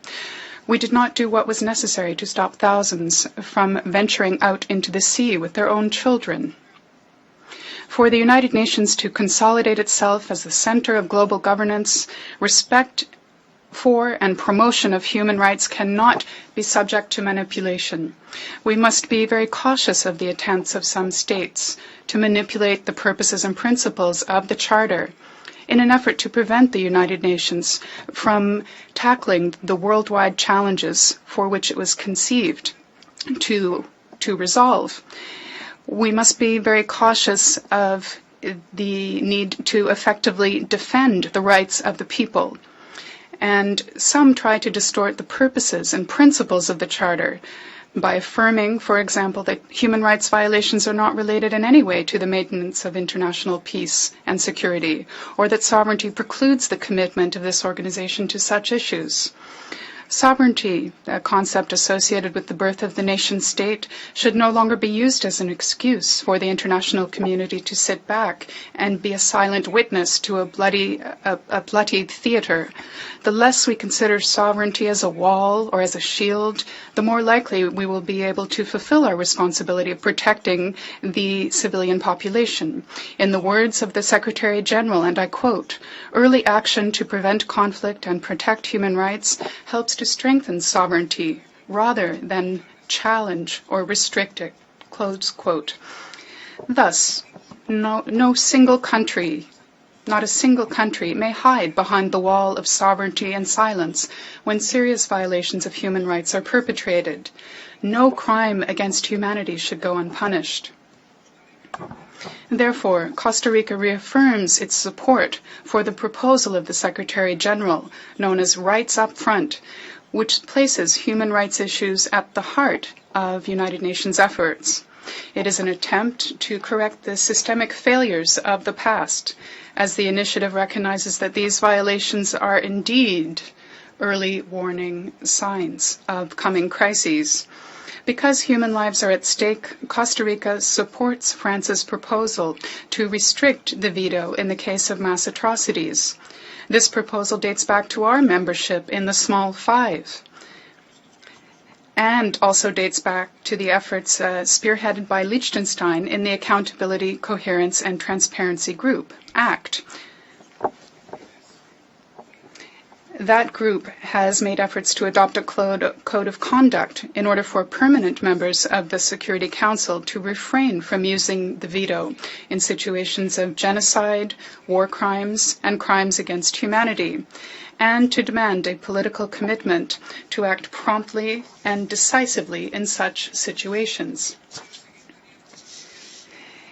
The opinion of a single permanent member cannot continue to bear more weight than the necessity to save lives. When a permanent member uses or threatens to use the veto in those circumstances, they abandon and publicly disregard the right of victims to justice and peace. They undermine international efforts to put an end to impunity. The veto breaches the trust that millions of people have vested in the United Nations as their last hope. We all agree on the importance of strengthening the rule of law to consolidate the institutions that protect the civilian population, to address the root causes of conflicts, to promote accountability, and to combat impunity, both nationally and internationally. It is no coincidence, then, that the rule of law has a key place in the 2030 Development Agenda. However, only one permanent member of the Security Council acknowledges the compulsory jurisdiction of the International Court of Justice, and only 2 have ratified the Rome Statute of the International Criminal Court. Costa Rica calls upon all states to adhere to and to implement international instruments for the protection of human rights and the fight against impunity in the face of atrocious crimes. Once again, we call on all states to ratify the Rome Statute with its amendments as adopted in Kampala in 2010. The more multipolar our world, the more we must rely on the rule of law at the international level. The commitment to maintain international peace and security is also reaffirmed by all permanent members of the Security Council. However, at the same time, they are the largest producers and exporters of conventional weapons in the world. The serious issue with this is that despite the explicit prohibitions in the Arms Trade Treaty, these countries continue to conduct international arms transfers, including small and light weapons, and these arms transfers are being made to conflict areas in the world. The explicit prohibitions on transfers of conventional arms contained in the treaty exist to prevent human suffering and to save lives. They are not there to be ignored. Costa Rica calls on the states that have signed the Arms Trade Treaty to ratify it, and on those who have ratified it to work without delay for its full and effective implementation. Furthermore, nuclear weapon states, including the permanent members of the Security Council, have violated their unequivocal commitment to nuclear disarmament in the light of Article 6 of the Treaty on the Non-Proliferation of Nuclear Weapons. They argue that the current security setting is not suitable for nuclear disarmament, and they cling to the traditional paradigm of state security that keeps 16,000 nuclear warheads in the world, many on high alert and susceptible to cyber attacks. No es condicional ni es opcional. Compliance with Article 6 is not conditional or optional. It is mandatory. Nuclear disarmament cannot be postponed any further. The fact that 115 states have signed the humanitarian pledge demonstrates the conviction of the international community to place nuclear weapons on an equal footing with other weapons of mass destruction, weapons that are prohibited under specific treaties. Costa Rica calls for more states to endorse the humanitarian pledge and to fill the legal gap to prohibit and eliminate the nuclear threat once and for all. Placing the United Nations at the center of global governance is not limited exclusively to improving the work of the Security Council or to strengthening its role in conflict prevention. It also implies a greater strengthening of the General Assembly and the organization as a whole. Thus, our efforts must go further. Let us focus our attention and our resources on reassessing the third pillar, that of human rights. In terms of human rights, the United Nations has fostered significant policy development, even extending border protection to cover an increasing number of vulnerable groups, such as children, persons with disabilities, the elderly, migrants, and indigenous peoples. However, although the principles and obligations are clear and there is an institutional structure with deliberative and executive bodies, the situation on the ground in many parts of the world is far from where we would like it to be. In addition, the allocation of resources is not consistent with statements that have been made and other declarations. The promotion and defense of human rights cannot continue to be limited to rhetoric. On the 20th anniversary of the adoption of the Beijing Declaration and Platform for Action, gender equality and the empowerment of women must cease to be merely words in many regions of the world. They must translate into congruent and consistent commitments to that declaration, incorporating national public policies that will truly bring us closer to the goals outlined in the 2030 Agenda for Sustainable Development. That development agenda has a mainstreamed and gendered approach that takes into account the considerations of women in each of its objectives, goals, and indicators. Therefore, the major challenges facing multilateralism require a more effective and efficient governance structure in order to ensure respect for and observance and progressive development of human rights. It is crucial that we create opportunities for the effective participation of non-governmental stakeholders. We must enhance regional structures for the implementation of the global agenda. Above all, it is essential to create better budget provisions to strengthen the institutional framework. As of now, the third pillar of the United Nations receives only 3% of the regular institutional budget. Let us adjust our regulatory framework and institutional actions in human rights so that the Human Rights Council, the system of human rights treaties, and the Security Council, among others, may better synchronize their efforts. The challenge is to ensure that we act as a single organization, effectively and coherently, and not in an awkward and fragmented manner, and to protect and promote the rights of people, including the right to development. This was demonstrated during the entire negotiating process that led to the adoption of the 2030 Agenda for Sustainable Development. In that process, Costa Rica shared its experience in conservation, environmental protection, unilateral disarmament, and leadership in the transformation towards a model of sustainable development. And it will again be demonstrated when we reach a landmark agreement on climate change in Paris at the end of this year, as climate change constitutes a serious threat to human development.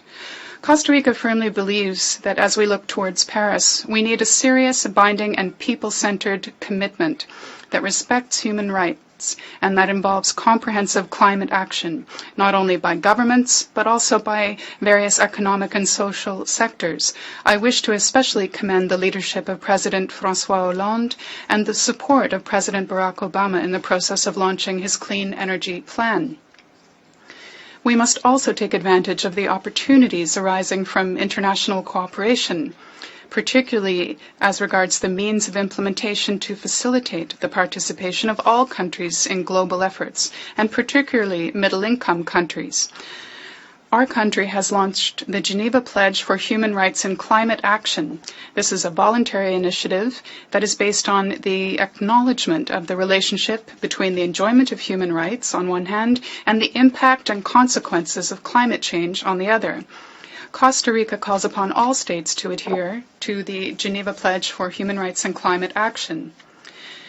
Mr. President, the divorce between words and deeds only builds distrust and erodes multilateralism. Costa Rica refuses to accept this state of affairs, which undermines the authority of the United Nations and places us in a situation of great vulnerability in the face of both old and new threats.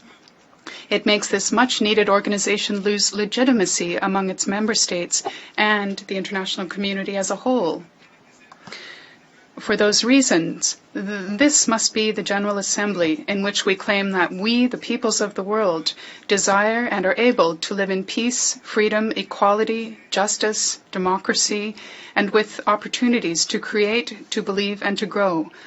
Following the words of the leader of Cuban independence, José Martí. Martí's words resonate today more than ever.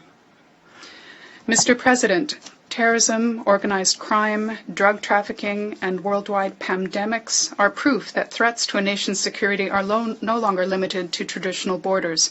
Transnational threats must be addressed collectively. The violations of the most basic human rights, above all the right to life, perpetrated by terrorists and other so-called non-state actors, as well as the dreadful events that have taken place in areas affected by the Islamic State of Iraq and the Levant, ISIL, against women and girls and other vulnerable groups, pose a serious threat to international peace and security. Costa Rica strongly and unequivocally condemns terrorism in all its forms and manifestations, regardless of the perpetrator or the purposes. In the face of human tragedy, of what are still uncertain ramifications that are caused by the displacement of civilians fleeing violence, Costa Rica reiterates the importance of seeking a global and integrated approach, one based on solidarity, that addresses this critical situation promptly and that can be sustained over time. History has shown that better results are achieved when cooperation is given precedence above confrontation, when tolerance is placed above terrorism, and when ideas are placed above radical ideologies. In the fight against terrorism, Costa Rica is concerned about the use of sexual violence as a terror tactic and the link of violent extremism to exercise control over women's autonomy, as well as the impact on and the restriction of their rights.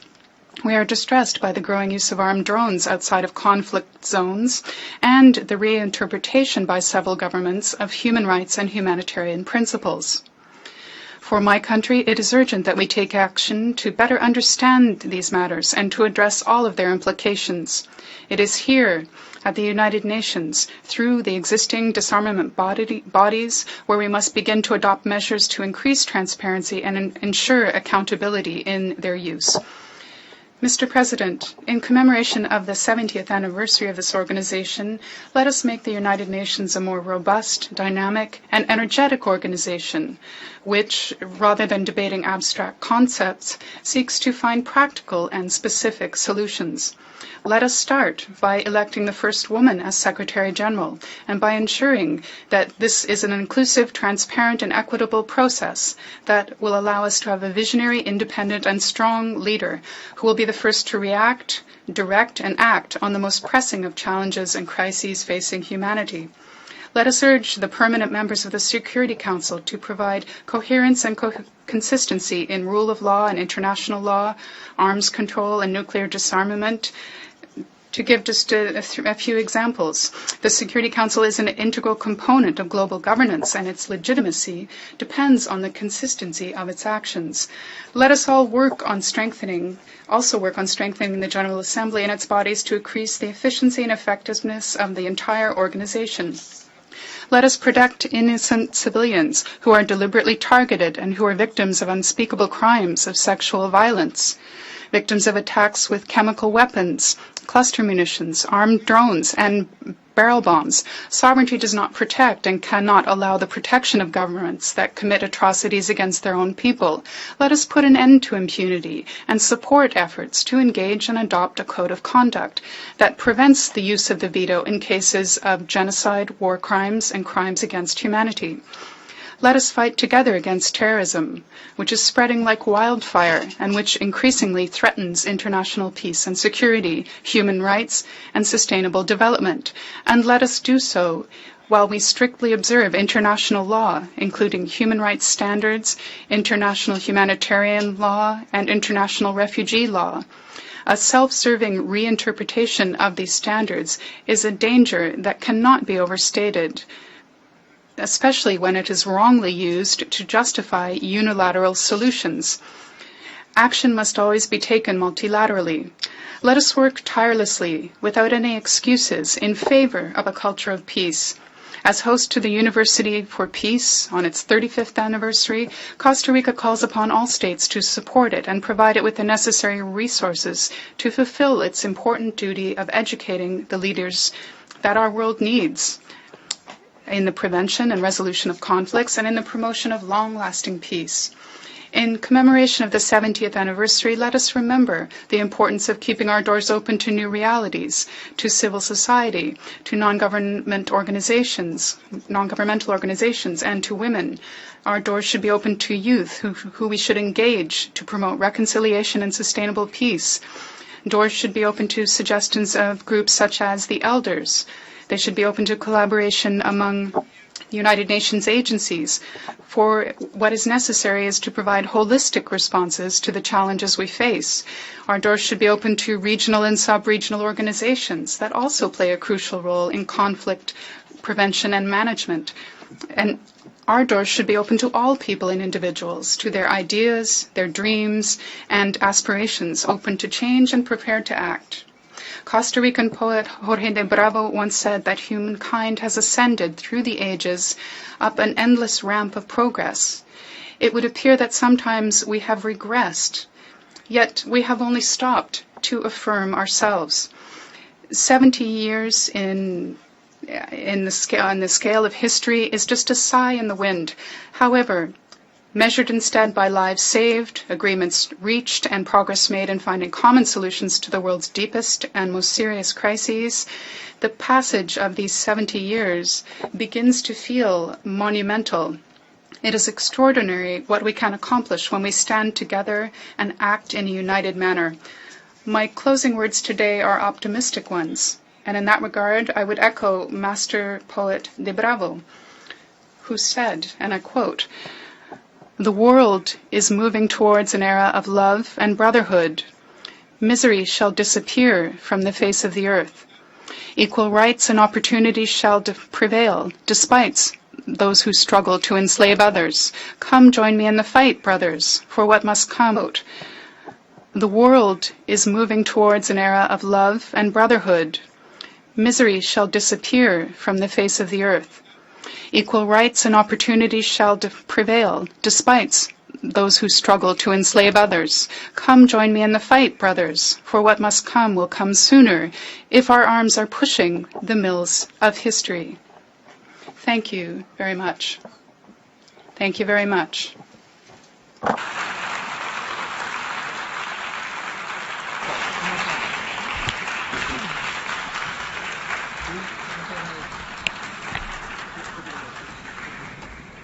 On behalf of the General Assembly, I wish to thank President of the Republic of Costa Rica for the statement just made. May I request representatives to remain seated while we greet the President.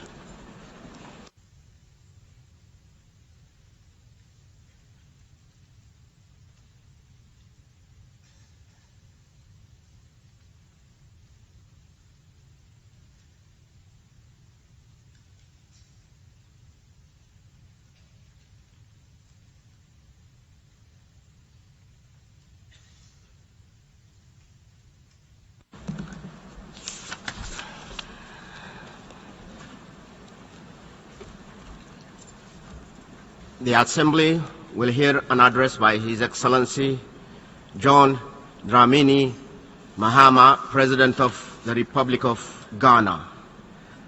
I request the protocol to escort His Excellency.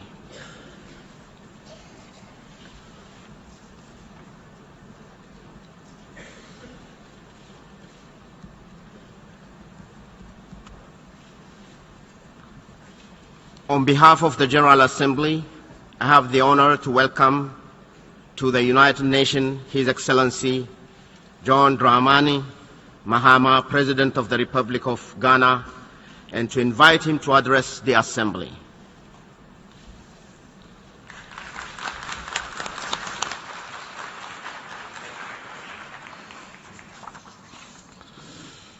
Your Excellency, President of the 70th session of the UN General Assembly, Secretary General of the United Nations, Your Excellencies, heads of state and government, delegates to the Assembly, ladies and gentlemen. Let me congratulate the Secretary General and the staff of the United Nations, and indeed all member states, on the occasion of the 70th anniversary of this all-important international organization. Study history. Study history. Winston Churchill, the famous British Prime Minister, once said, "For in history lies all the secrets of statecraft." And so we study history in millions and millions of schools all across the world. There are untold numbers of students studying history, learning about the events of our past, and in the pages of those books they use to study, history is compressed and reduced to its barest essentials. The enormity of a whole era is whittled down to mere paragraphs, with significant events carefully packaged into simple sentences. Nevertheless, within those pages are indeed the secrets of statecraft. Within those pages, we come to understand what our world once was and the process by which it evolved to become what the world is today. In those pages, we learn from the mistakes that were made. Mr. President, the world into which the United Nations was born 70 years ago seems like such a faraway reality. In 1945, the names that filled the newspapers were Auschwitz, Buchenwald, Hiroshima, Nagasaki, Dresden, and even the Red Army. In 1945, Ecuador declared war on Germany and Japan. Syria also declared war on Germany and Japan. The Soviet Union was victorious in the Battle of Königsberg, as well as the Vienna Offensive. Spain broke off diplomatic relations with Japan, and the historically neutral Switzerland closed its borders with Germany. And these are just a few of the events that took place before the watershed San Francisco Conference in April of that year, when 50 nations convened to declare their commitment to peace. My country, Ghana, was not among those nations. It would take another 22 long years for the then Gold Coast colony to gain its independence and become Ghana. In fact, Mr. President, a great number of the countries represented here in these debates of the General Assembly, particularly those from the so-called developing world, were not in existence as sovereign nations. Nevertheless, here we are today, very much a part of this organization, aptly called the United Nations, and very much a part of this world. And this is why, Mr. President, I wish to state quite emphatically at the start of my address that it is time for greater inclusivity in the United Nations. Truth be told, it is long past time. The world that was in 1945 does not exist now in 2015. So the visionary organization that was formed to meet the needs of that world must now be reformed to meet the needs of today's world. And Mr. President, those needs are many. The names that fill the newspapers of today are ISIS, Boko Haram, Al-Qaeda. The hashtags that circulate on social media now, and I'll say their names, are of Sandra Bland, who died under suspicious circumstances while in police custody in Texas, Aylan Kurdi, a young Syrian boy who, along with his family, washed up on the shores of a beach in Turkey, Madao Gach Dut, one of the thousands who have died in the conflict in southern Sudan. I could go on and on because the names are many. The lists are long. Thousands dead in Syria, in Pakistan, in Nigeria, in Mexico, Afghanistan, and Somalia. Thousands more, the majority from African nations, dead in the Mediterranean Sea while attempting to flee poverty, hunger, disease, or political strife or persecution. Then too, there are those who did not die while seeking refuge, those whose perilous journeys landed them safely at the borders of other nations, some welcoming their arrival and others subjecting them to further alienation and degradation. Mr. President, the numbers are staggering. This isn't history that is being taught in schools, not yet anyway. These are not events written in a book condensed into nicely worded paragraphs and sentences. Events that happened once upon a time in a world long gone. These are events happening today. These are events happening in our time. And as we gather here today to discuss the road ahead, I wish to echo a few words written in the speech that Franklin Roosevelt, before his untimely death, had been writing and preparing to deliver at that fateful San Francisco conference. Mr. Roosevelt wrote, "The work, my friends, is peace." And despite all the changes that have occurred in the world over the course of the last 70 years, that singular truth remains the same. But peace, as so many great men and women have reminded us, is not just the absence of war.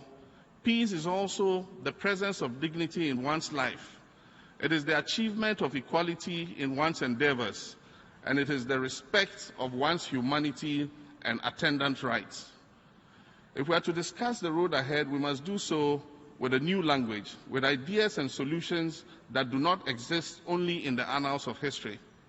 And we must begin with an examination of our most basic institutions, the governmental, the cultural, the societal, and the personal.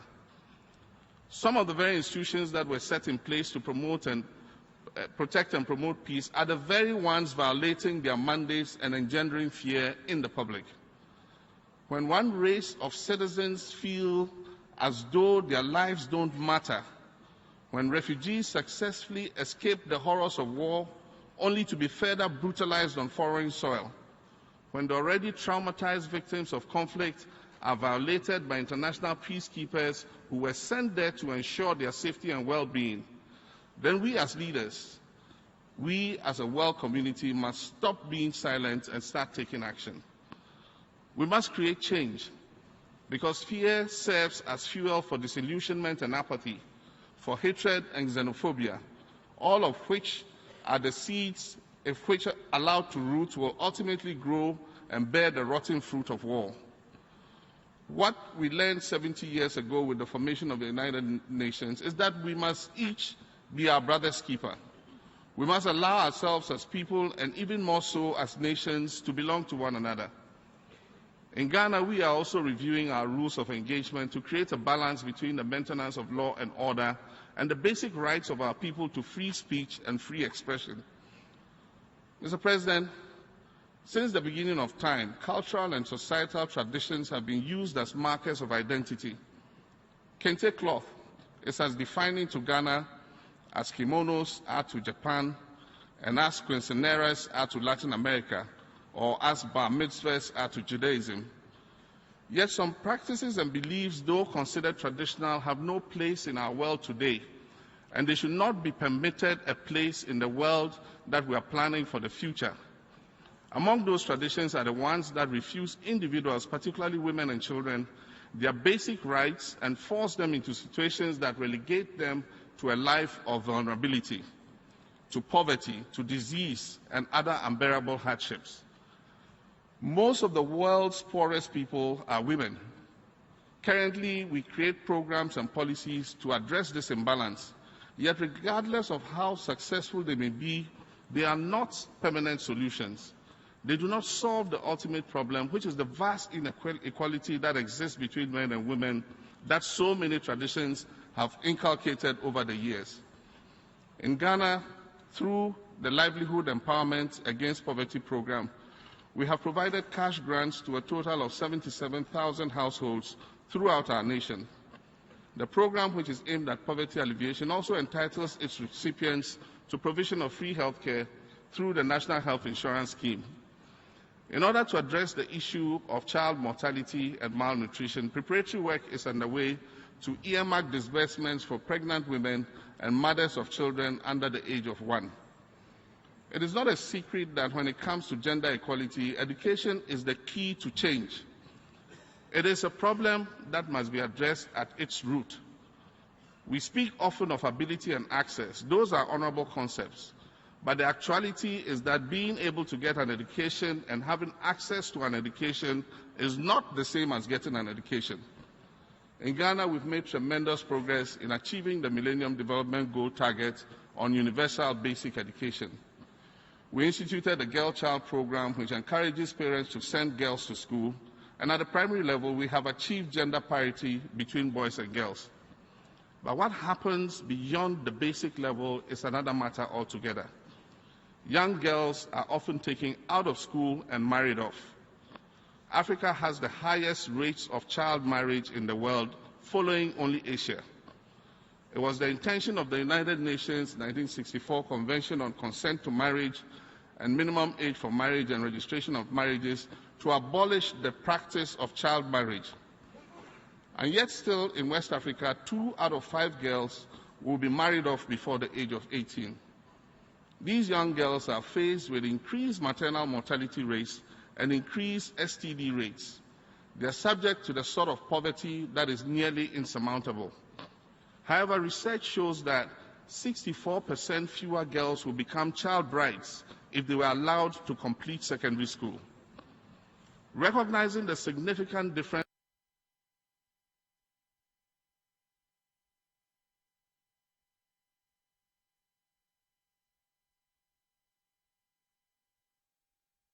in quality. Mr. President, this year we've had a fruitful General Assembly. We adopted the Sustainable Development Goals. We discussed how to establish resilient health systems. We held a summit on peacekeeping, and we also strategized on how to deal with religious extremism. We will take many memories back with us, but for me, one remarkable image that made a huge impression on me in the early days of this gathering was the Pope's car. It was breathtaking to watch the pontiff as he greeted massive crowds and moved even government officials to tears in an open gallery. But nothing was more breathtaking than watching him entering and being driven through the streets of New York in a tiny Fiat 500. It was a great metaphor for the times in which we are living, and a powerful lesson about the certain changes we must make to confront our rapidly changing future. There was a strange sense of solidarity that I felt with this small vehicle as I watched it cruising down the streets of New York, surrounded and dwarfed by such humongous sports utility vehicles. It reminded me of the plight of the so-called developing nations in our relationships with the wealthier, larger, more established nations of this world.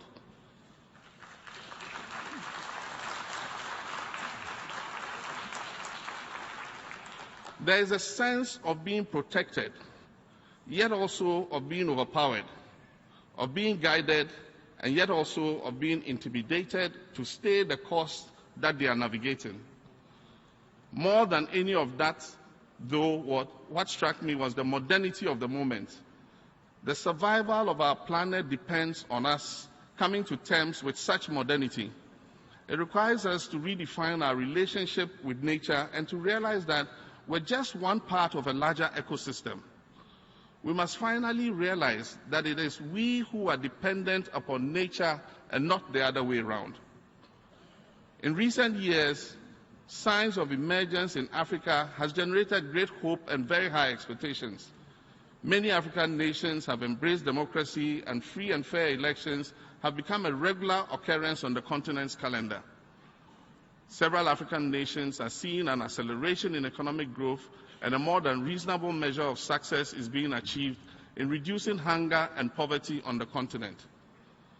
My own country, Ghana, has benefited greatly in achieving the Millennium Development Targets.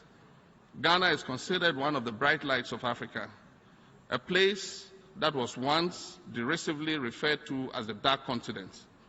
Our nation boasts a strong, stable democracy with an economy that has been growing positively for more than 2 decades. While we are exposed to the current uncertainty of the international markets, strong cooperation with our multilateral and bilateral partners is seeing positive movement towards fiscal consolidation. Moreover, our current agenda for transformation is aimed at diversifying our economy and accelerating growth. My government is committed to maintaining strict fiscal discipline in order to stabilize the macroeconomy and stimulate growth and business activity. All of that notwithstanding, one of the major binding constraints that all of Africa faces is a shortage of electric power, and Ghana is no exception. In many African nations, power outages as a result of a shortfall in generation are even considered normal. In Ghana, 2 decades of consistent positive growth has resulted in demand for power outstripping supply. The resulting load management program has unfortunately slowed growth and is taking a steep toll on economic and social life. Small and medium enterprises which can least afford the high cost of purchasing and operating generators to substitute their power supply are being severely affected by this. We're pursuing a program to put in emergency generation to balance demand and supply. We're looking forward, we plan to put an additional 3,500 megawatts of power into our transmission grid, utilizing the significant gas reserves we have discovered in our offshore concessions. This will be supplemented by renewable power, mainly from solar, biomass, and wind sources. The road ahead, not only for so-called developing nations like Ghana, but indeed for all nations, demand that we achieve energy sufficiency in a manner that is sustainable and does not further worsen the fragile environment of our planet. In December, representatives from all over the world will meet in Paris to discuss issues of climate change, the effects of which have become undeniable. The changes to our planet as a result of global warming are apparent for all to see. The receding glaciers in temperate climates, the reduction in rainfall and advancing deserts in Africa, and the lakes in the Middle East and Asia that are virtually disappearing. All of these things are a wake-up call for us to take drastic and immediate action to save our planet and to save mankind. We must curb our consumerism, not just in respect of the environment, but also in the exercise of tolerance and the mindful practice of coexistence with one another. Recently, the US and Cuba have taken significant steps to normalize the relics of the Cold War, represented by the economic blockade of Cuba. I'm also encouraged by the historic agreement between the US and partners on one hand and Iran on the other to curtail the development of nuclear weapons and encourage the peaceful use of nuclear technology. These events give me hope that with dedication and focus, we can also resolve the seeming intractable issue of Palestine. Ghana supports a two-state solution to the conflict, a peaceful and stable Israel coexisting with a sovereign Palestinian state. To this end, we call for an immediate cessation of construction of settlements in Palestinian territories. Mr. President, 70 years from now, I wonder what those looking back at this era will think of it. I wonder what they will think of us when they study these days, these events that are shaping our world and our lives, those millions and millions of students, girls and boys. What will our actions or our inactions say to them? What secrets of statecraft will they learn in that history? And most importantly, what sort of world will the work that we're doing here today and now, the work of peace, produce for them to inherit? It is after all their history that we are holding right now in our hands. And Mr. President, we cannot fail them. I thank you for this opportunity.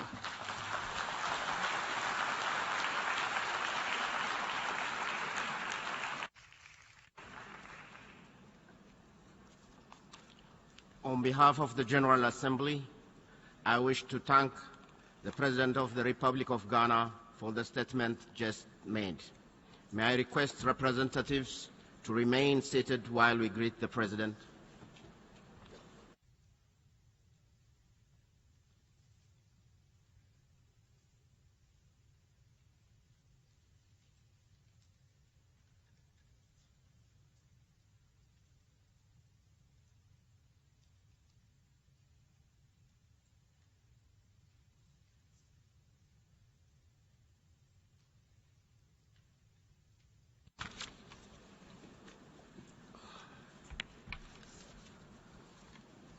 The Assembly will hear an address by His Excellency Faure Asazema Ganasenbe, President of the Togolese Republic. I request the protocol,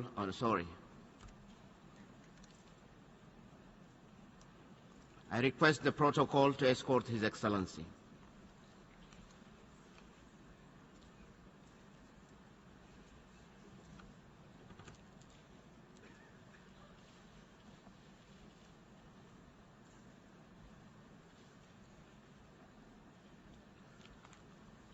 On behalf of the General Assembly, I have the honor to welcome to the United Nations His Excellency Faure Asazemana Ganasenbe, President of the Togolese Republic, and to invite him to address the Assembly.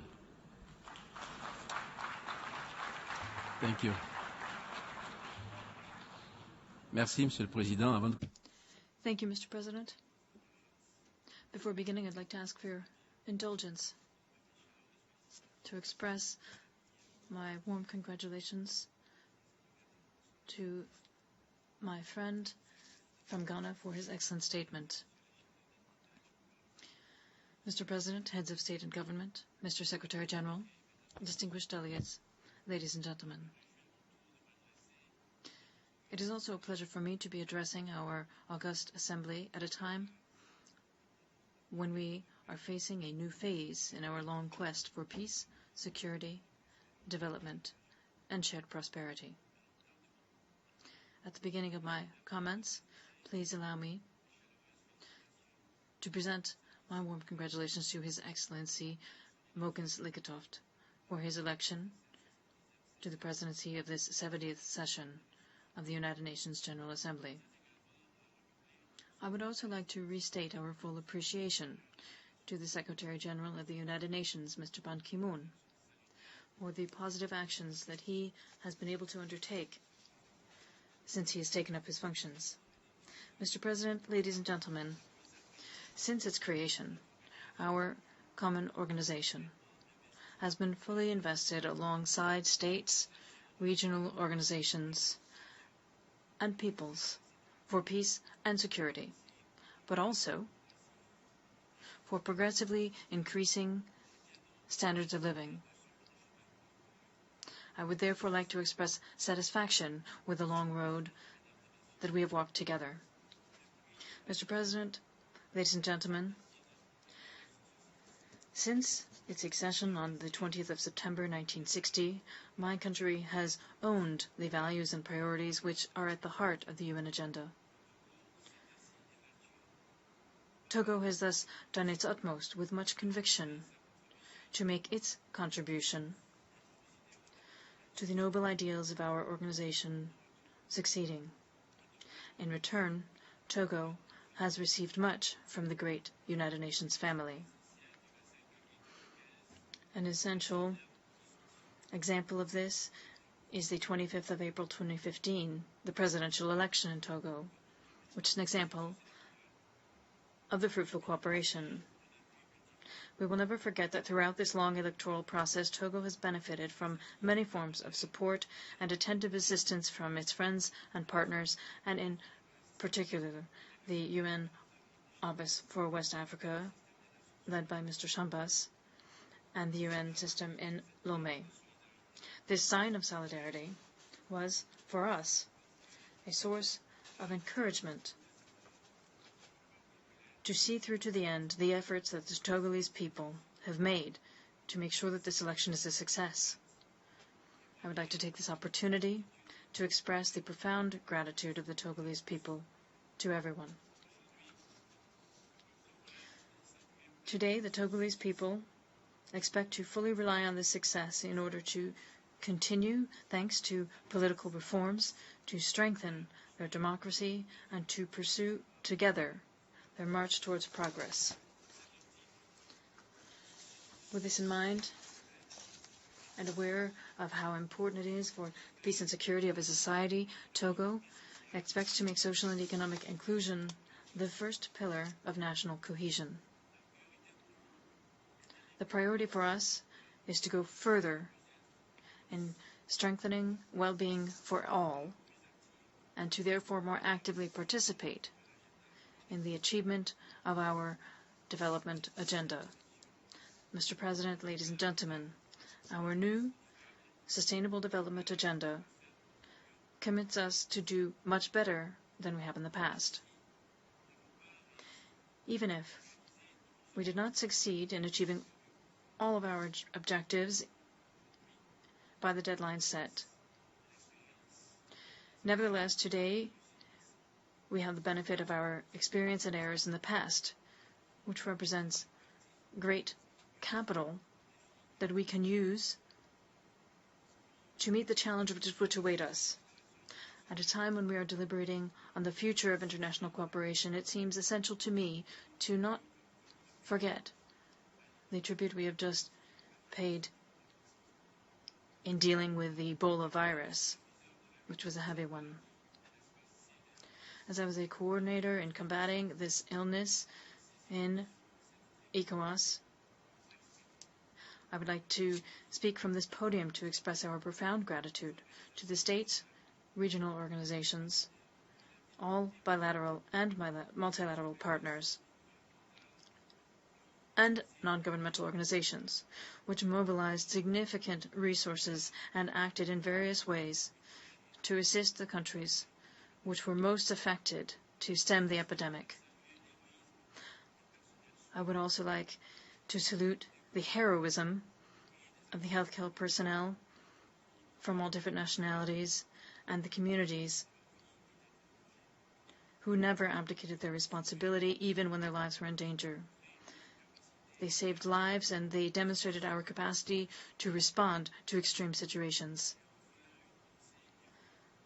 Finally, I would like to express my condolences and emotion for all of those who gave their lives in attempting to save those of others.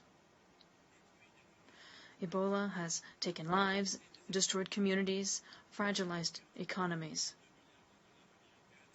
with losses of approximately $2 billion of GDP for the 3 countries affected. Today, Ebola has been weakened, but not completely conquered, and we must remain vigilant together, not only to eradicate the residual hotbeds for this illness, but also to rebuild more resilient systems, more resilient to vulnerabilities and shocks of any kind that we remain exposed to. These crises must not keep us from holding and keeping our promises for economic growth and social progress. I urge everyone and all of our partners to remain active and committed, including in those countries which have so far been spared. Mr. President, ladies and gentlemen, while we can be pleased with the fact that African economic growth is among the greatest in the world in recent years, we must nevertheless note that at the current pace, Africa will not be able to provide a massive amount of jobs for its youth, nor to significantly reduce poverty. The need for accelerated economic and growth and inclusive growth requires structured actions and financing which go far beyond classic financial structures. And for this reason, Togo hopes that following the Addis Ababa Conference on Financing for Development, the community of donors will spare no effort to assist more constructively and with fewer restrictions African countries in their search to diversify sources of financing and in their efforts seeking to expand their internal budgetary space. In the same vein, at a time when we are searching for more appropriate mechanisms for financing development in Africa, it would be regrettable if cultural values, which form the bedrock of African societies, were sacrificed, which risks to undermine the results that have already been achieved. And in this regard, pressure should no longer be brought to bear on our states to force them to adopt programs and initiatives which would lead to cultural shocks. As the African bishops said in their declaration in June, we are concerned by the fact that certain directions of the SDGs, which are connected to sexual and reproductive health, should not become conditionalities for granting resources, while their appropriation continues to be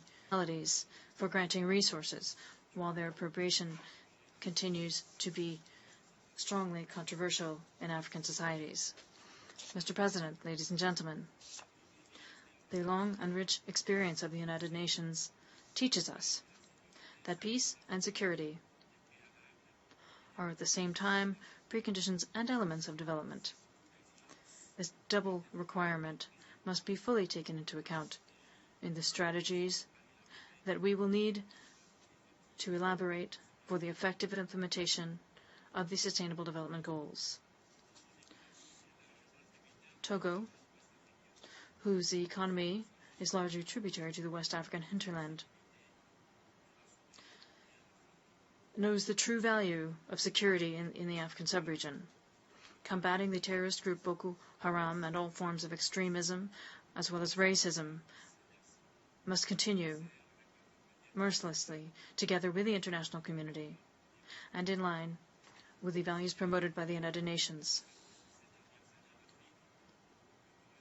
What we see in recent years in Africa do not correspond to the fundamental values of our continent.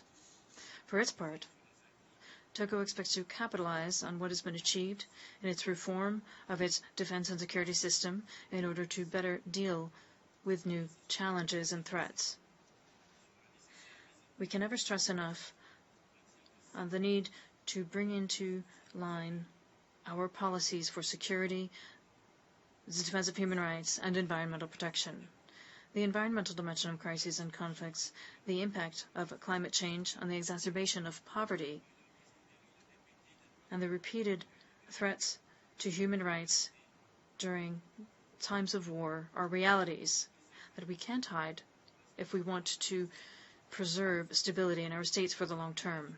This is why the conference in Paris on climate change will be the first test of the solidity of the commitments that we have just taken for sustainable development. Given the importance of what is at stake, it falls to us to adopt at this conference a binding international agreement which will change for the better the lives of millions of people throughout the world, imposing necessary measures to keep climate change below the bar of 2 degrees Celsius in temperature rise. In Togo, every day we experience the effects of climate change, including coastal erosion,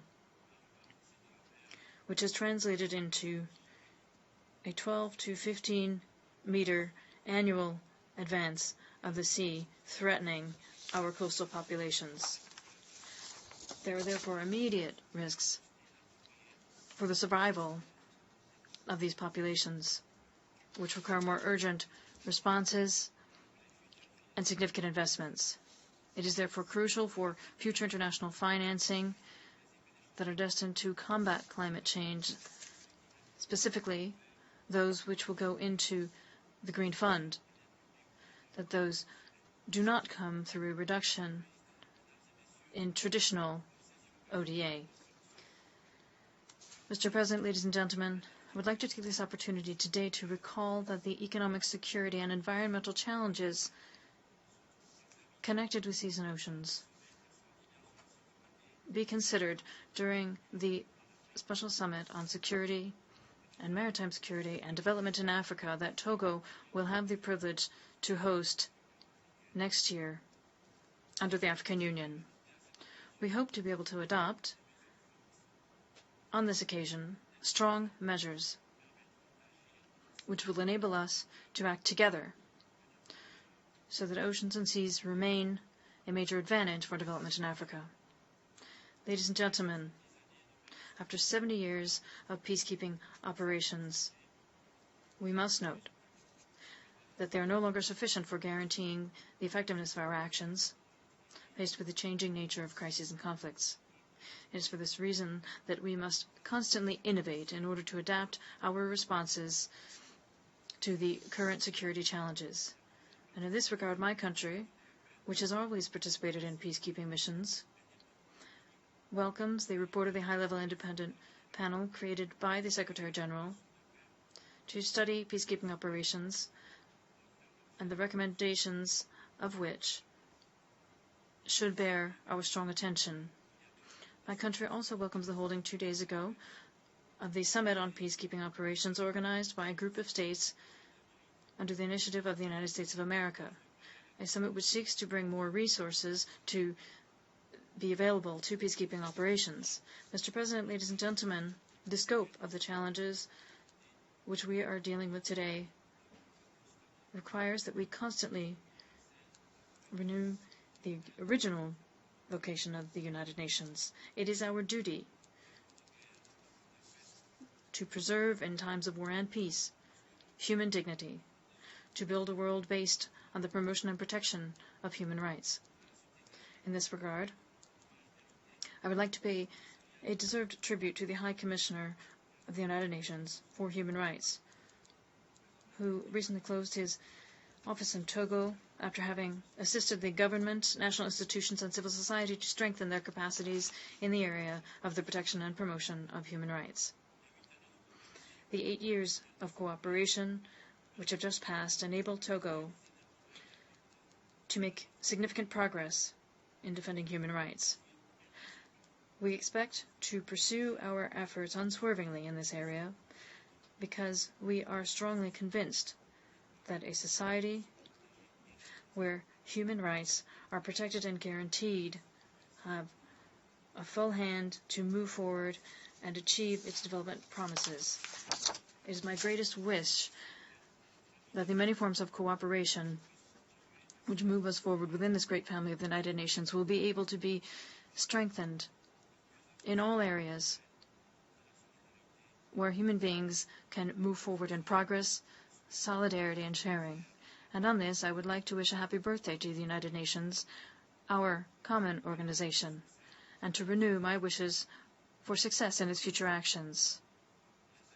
And especially, I hope that the years to come will be able to give us the opportunity to preserve and strengthen our collective attachment to the ideals of peace, security, and sustainable development. Thank you.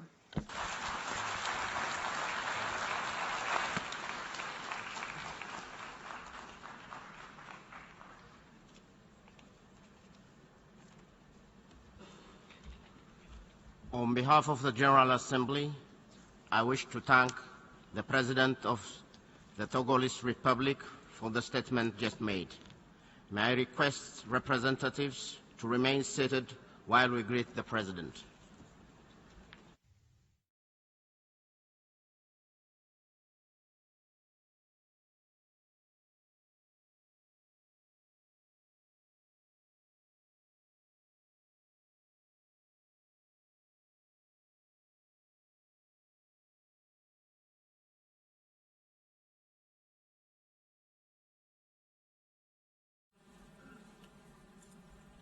The Assembly will hear an address by His Majesty Sultan Hassan al-Balka Muzaddin Wadallah, Sultan Yang di Puritan of Nagarga, Brunei, Dar es Salaam.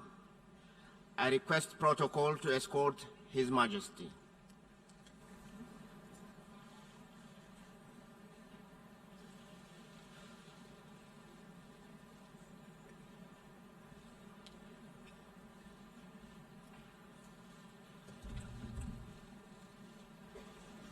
On behalf of the General Assembly, I have the honor to welcome to the United Nations His Majesty Sultan Mosanla Balka Muzaddin Wadallah, Sultan Yang di Puritan of Negara, Brunei, Dar es Salaam, and to invite him to address the Assembly.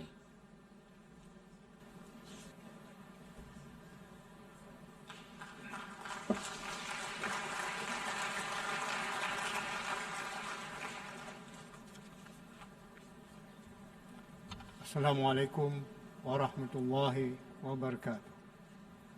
بسم الله الرحمن الرحيم. الحمد لله رب العالمين وبه نستعين على أمور الدنيا والدين والصلاة والسلام على أشرف المرسلين سيدنا محمد وعلى آله وصحبه أجمعين. Mr. President, Secretary General, Excellencies, first of all, I would like to congratulate His Excellency Mohin Lukitov on his election as the President of the 70th session of the United Nations General Assembly and wish him much success. and to our outgoing President, His Excellency Sam Kutisa.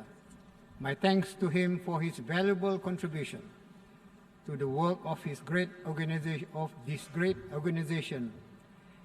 and my best wishes for his future endeavors. I would also like to commend Secretary General Ban Ki-moon for his able leadership, as well as the UN agencies for their active engagement with member states. Mr. President, it gives me great pleasure to be here as we together commemorate the 70th anniversary of the founding of this organization. This is indeed a historic occasion to celebrate our achievements as well as to reflect on matters that require our urgent action. The UN's existence for the last 70 years is testament to its relevance. It has become the world body that we look up to on all aspects of humanity, and it has no equal. It was established in 1945 in the wake of the mass destruction brought about by the Second World War, where restoring peace and security were its main focus. Today, its mandate has grown hugely to include emerging challenges and evolving threats such as the proliferation of weapons of mass destruction, climate change, pandemic diseases, terrorism, and violent extremism. As part of a comprehensive global mandate, it has also been tasked to address multidimensional socio-economic matters. We recognize the UN is not panacea for all the world's woes, but this has not diminished its overall success. On that note, we commend the role of all the UN agencies and the valuable work to improve people's lives around the world. One profound achievement has been in the containment of pandemic diseases which pose a serious threat to the world's population. In 1980, the WHO succeeded in completely eradicating smallpox, and more recently, they worked with affected countries to contain the breakout of MERS and Ebola. Over the years, we have seen how our humanitarian workers and peacekeepers have risked their lives to carry out the work of the UN, with some losing their lives in the course of their noble work. These brave individuals will always deserve our highest respect for their commitment and sacrifice to make our world a safer place. Mr. President, with a membership of 193, the expectations will inevitably be high on the effectiveness of our organization in addressing the ever-increasing issues that affect the lives of the people we represent. So I am pleased that our new development agenda embraces most, if not all, of these concerns. Its inclusiveness signifies the trust and faith that we have in our organization. It is therefore important that we fulfill our national and collective responsibilities to implement this agenda and realize our people's hope and dreams for a better life. Mr. President, in 1984, Brunei Darussalam's admission into the UN was a global endorsement of its sovereignty and territorial integrity as a fully independent nation. Since then, we have benefited extensively from this membership. The UN has provided us with a platform to enhance our bilateral and multilateral relations with our friends and partners. Through the UN, we have also been able to demonstrate our unwavering commitment to the maintenance of peace, stability, and development. Brunei Darussalam firmly believes that tolerance, compassion, and social harmony are essential for lasting peace and security. This has resulted in a close-knit community we enjoy to this day. Such values have been the foundation of our country's stability and prosperity, which has provided an enabling environment for development.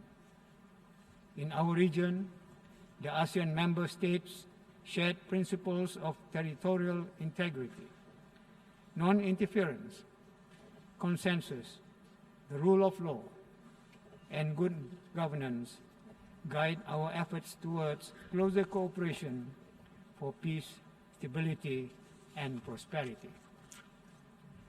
It is these national and regional experiences which constitute our contribution to the UN as part of the multilateral process.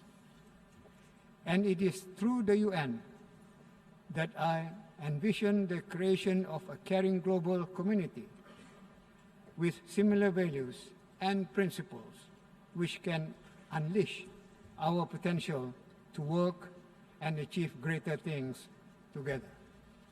To bring us closer together, we should nurture more cultural exchanges to foster greater understanding and empathy with one another to enable us to live as a family of nations. In this manner, we may be able to prevent a new conflicts from happening and better utilize resources of socio-economic development. According to the World Bank, the average cost of civil war is equivalent to more than 30 years of GDP growth for a medium-sized developing country.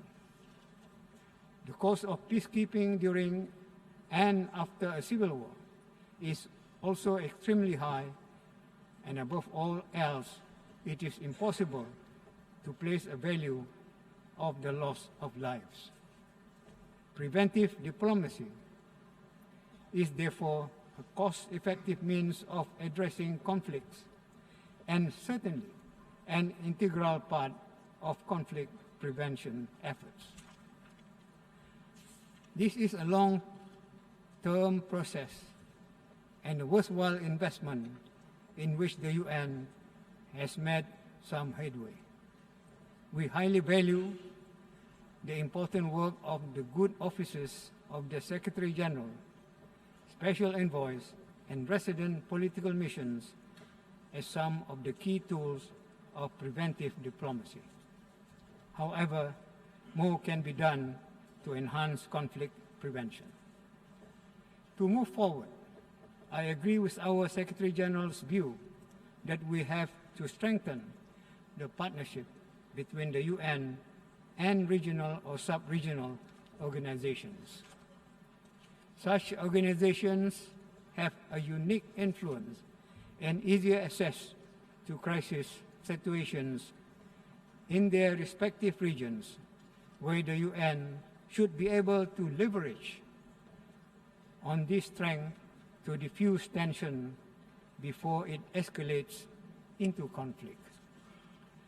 Through the ASEAN Regional Forum, ARF, ASEAN member states, along with the other member participants, have long worked together towards creating an atmosphere of trust and confidence.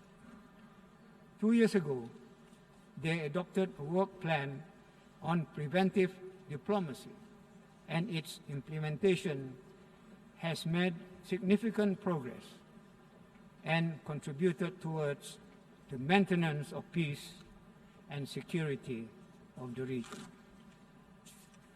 I wish to take this opportunity to thank the UN for providing coaching and training programs to help ASEAN implement this plan.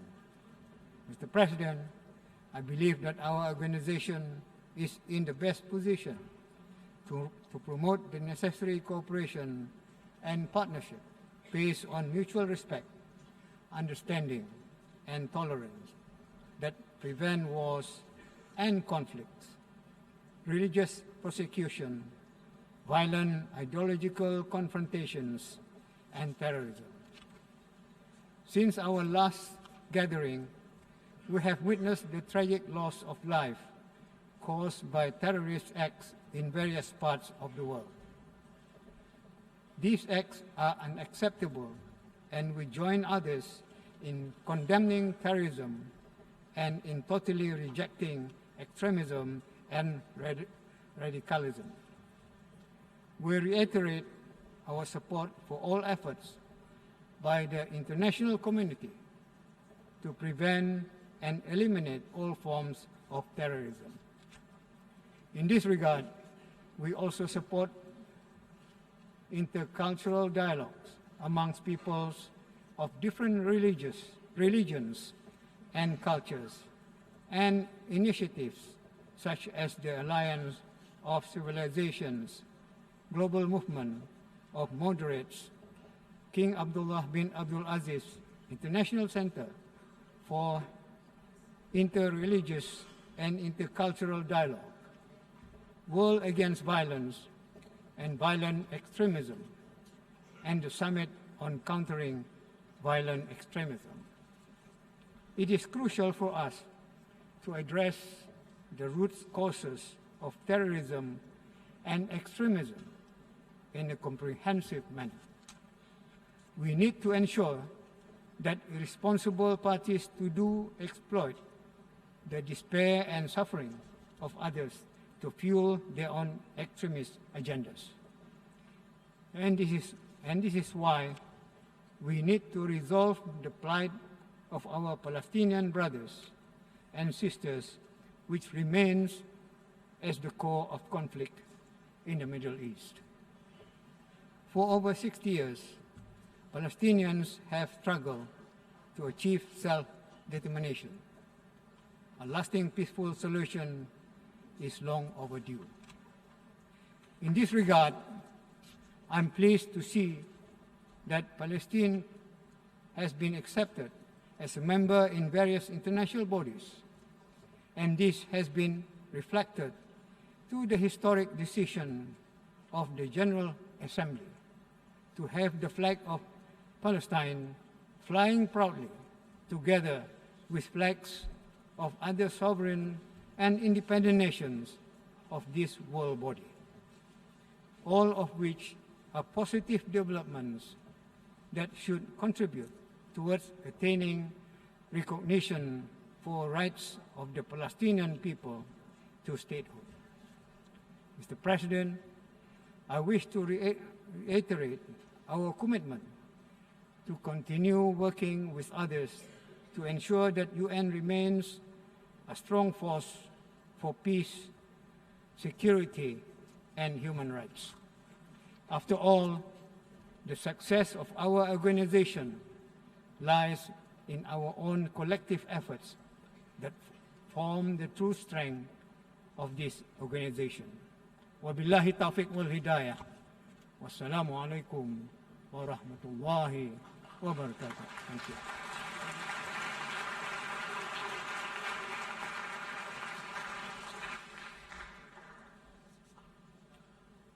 On behalf of the General Assembly, I wish to thank the Sultan of Brunei Dar es Salaam for the statement just made. May I request representative to remain seated while we greet His Majesty.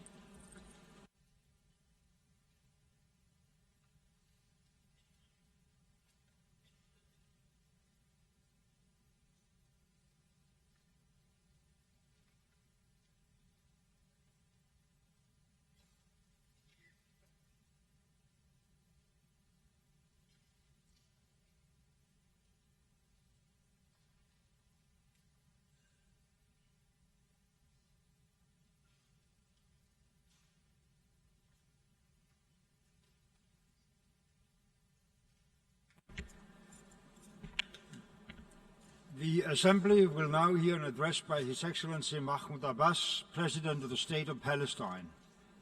I request the protocol to escort His Excellency.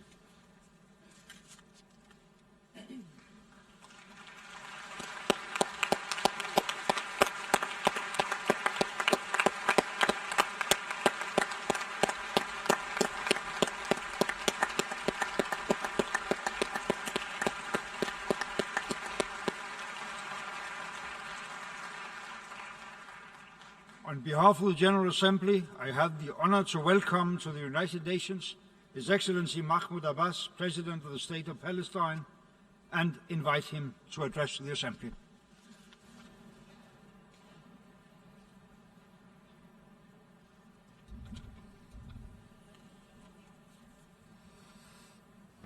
بسم الله الرحمن الرحيم. In the name of God, the سعادة merciful, the السيد compassionate, موغينيس ليكوتوفيتش Mr. Mogens رئيس Liketoft, الجمعية العامة، President of the General معالي Assembly, السيد بان كيمون Excellency Mr. الأمين Ban العام Ki-moon, للأمم Secretary General المتحدة، of the United Nations, السادة رؤساء الوفود، السيدات Excellencies, Heads of Delegations, والسادة. Ladies and Gentlemen. جئتكم اليوم من فلسطين I come before you لأدق today ناقوس الخطر from Palestine لما يحدث في to sound القدس، the alarm about حيث تقوم الجماعات what is happening الإسرائيلية in Jerusalem. المتطرفة Indeed, extremist باقتحاماتها Israeli groups المتكررة are والممنهجة committing للمسجد repeated الأقصى systematic المبارك incursions بهدف on the خلق Al-Aqsa وضع Mosque قائم جديد وتقسيم to زمني impose a new يسمح reality للمتطرفين and divide المحميين من قوات الأمن الإسرائيلية the Al-Haram al-Sharif temporarily, وبمرافقة وزراء thus allowing ونواب extremists كنيسة under the protection of بالدخول إلى Israeli occupying المسجد في forces أوقات معينة and accompanying بينما ministers and يتم Knesset members منع to enter المصلين the mosque at المسلمين certain times من دخوله while في تلك preventing الأوقات Muslim worshippers ومنعهم من from أداء accessing and entering the شعائرهم mosque at those الدينية times بحرية. and freely exercising their هذا هو religious rights. المخطط الذي تعمل الحكومة This is الإسرائيلية على the تحقيقه، scheme that the Israeli مخالفة government is بذلك الوضع pursuing القائم منذ ما in قبل عام direct violation of the status quo 1967 prevailing before وما بعده. 1967 بل and thereafter. ومرتكبة بذلك خطأ By doing جسيما so, the لأننا occupying لن power is نقبل committing a بذلك grave mistake وشعبنا الفلسطيني because we لن will not يسمح accept this, بتمرير and هذا our Palestinian المخطط people الذي will not allow the يؤجج implementation مشاعر of this illegal الفلسطينيين scheme, والمسلمين which is في كل aggravating the مكان. sensitivities إنني of أدعو Palestinians الحكومة and Muslims الإسرائيلية everywhere.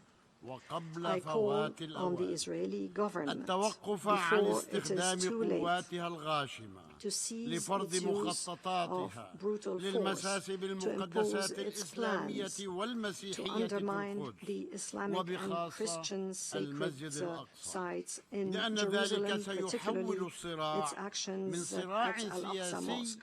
إلى For صراع such ديني actions will convert the ويفجر conflict الأوضاع from a في political القدس one to a وبقية religious one, الأرض thus الفلسطينية creating an explosive المحتلة. situation in Jerusalem السيدات and in the والسادة، remaining occupied Palestinian territory. يشرفني أن ألقي كلمة Ladies دولة and gentlemen, فلسطين أمام Excellencies, it is my جمعيتكم honor الموقرة to في come هذه before you الدورة to speak التي on تصادف behalf of الذكرى the state of 70 Palestine before لإنشاء your esteemed منظمة General الأمم Assembly in this session, المتحدة which والتي coincides with the جعلت 70th حماية anniversary السلم of the United والأمن Nations. الدوليين The United وصون Nations, حقوق which الإنسان has made من أهم the promotion أهدافها and protection of وقد كانت international قضية peace and security فلسطين and the preservation من of أولى human القضايا rights its العادلة most central التي goals. طرحت على The الأمم question of المتحدة Palestine was one منذ of the first إنشائها just issues ولكنها brought مع before the الأسف United Nations بقيت from its حتى inception. اللحظة دون Yet, حل and إذ لم regrettably, تنجح this المنظمة issue has remained وأعضاؤها unsolved, في رفع الظلم عن as the شعبنا organization and its وتمكينه من members ممارسة continue to be حقه unable to في end تقرير this المصير injustice وإقامة inflicted upon دولته our people المستقلة and to الحرة assist our ذات people to السيادة. exercise their right of السيدات self-determination والسادة، and freedom and إنني their independent أدعوكم and sovereign لمراجعة state. تاريخ Ladies and قضية gentlemen, فلسطين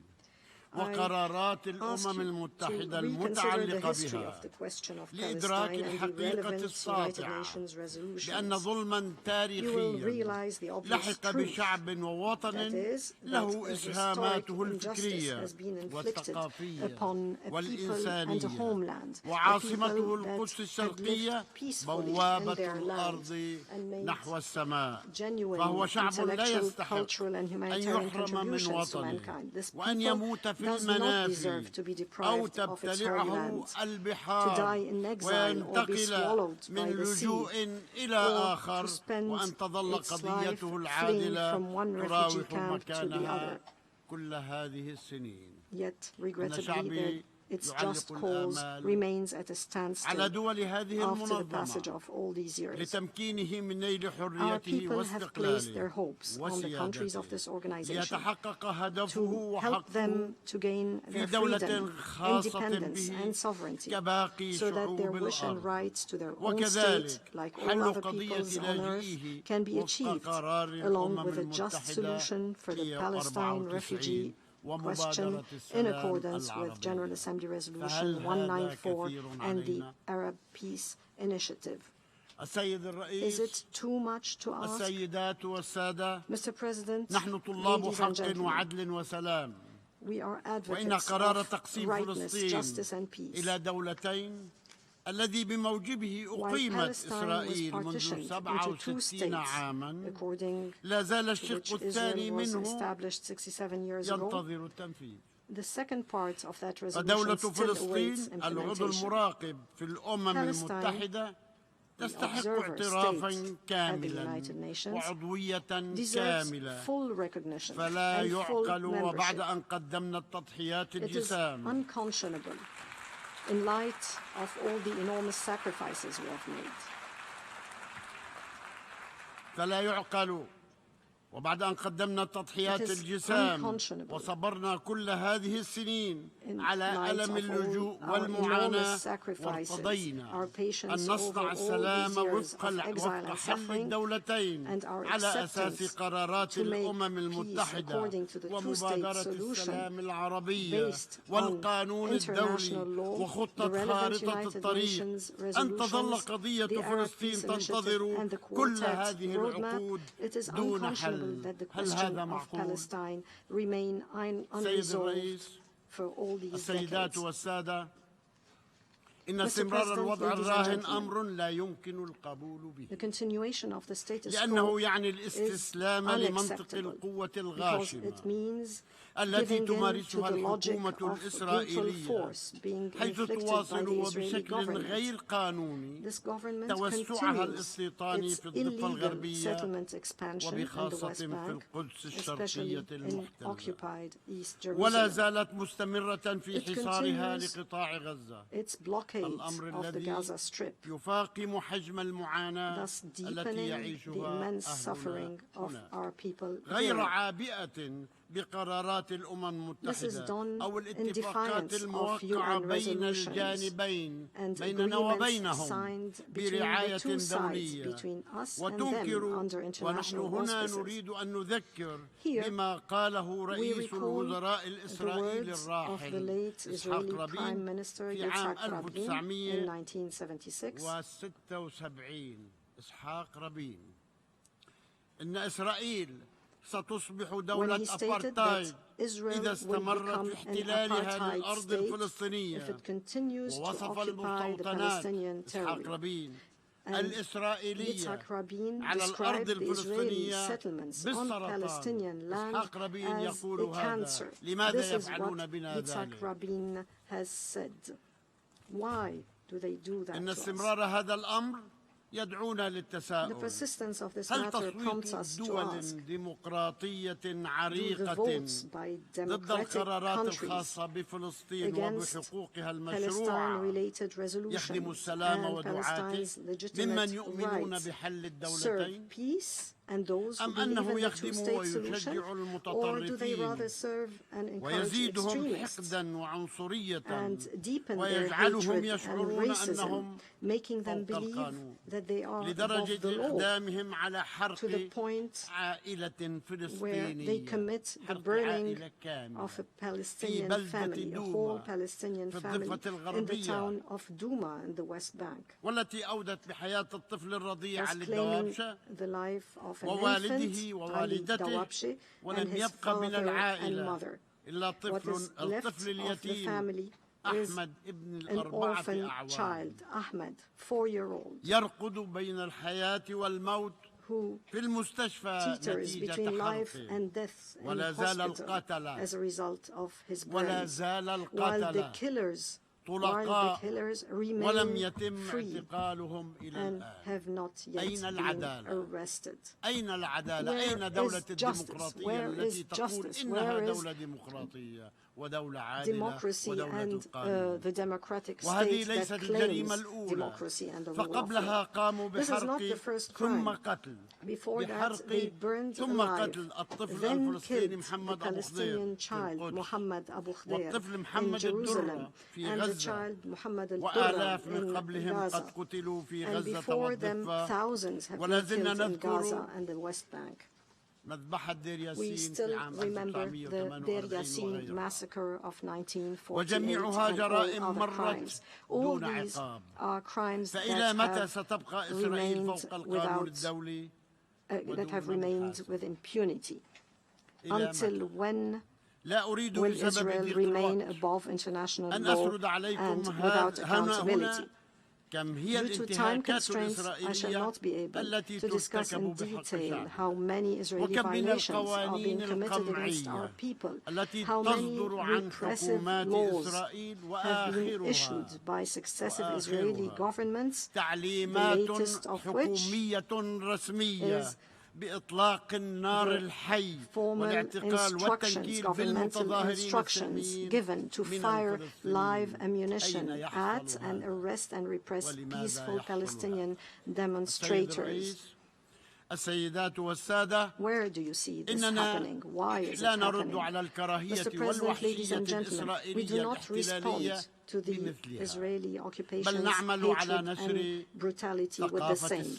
Instead, we are working to spread the culture of peace and coexistence between our people and in our region. We are anxious to witness the day when our people and all peoples in our region will enjoy peace, security, stability, and prosperity. This cannot be achieved with continued occupation, settlement, colonization, the wall, the burning of people, I'm saying again, the burning of people, places of worship and homes, the killing of youth, children and infants, the burning of crops, and the arrest and detention of people without charge or trial. How can a state claiming to be an oasis of democracy and claiming that its courts and security apparatus function according to the law, how can such a state accept the existence of a so-called price tag gangs and other known terrorist organizations that terrorize and intimidate our people, their property and holy sites, all under the sight of the Israeli army and police, which do not deter or punish, but rather provide them with protection. Mr. President, ladies and gentlemen, is it not time to end this injustice? Is it not time to stop this suffering? Is it not time for the racist annexation wall to be dismantled? Is it not time for the humiliating and degrading checkpoints and barriers set up by the Israeli occupying forces in our land to be removed? Is it not time for the Israeli blockade imposed on the Gaza Strip to be lifted so that our people can move in freedom and dignity in their own homeland and outside? Is it not time to end the racist, terrorist, colonial settlement of our land, which is destroying the two-state solution? Is it not time for the 6,000 Palestinian prisoners and detainees in Israeli jails to see the light of freedom and to live among their families and communities? Is it not time for the longest occupation in history, suffocating our people, to come to an end?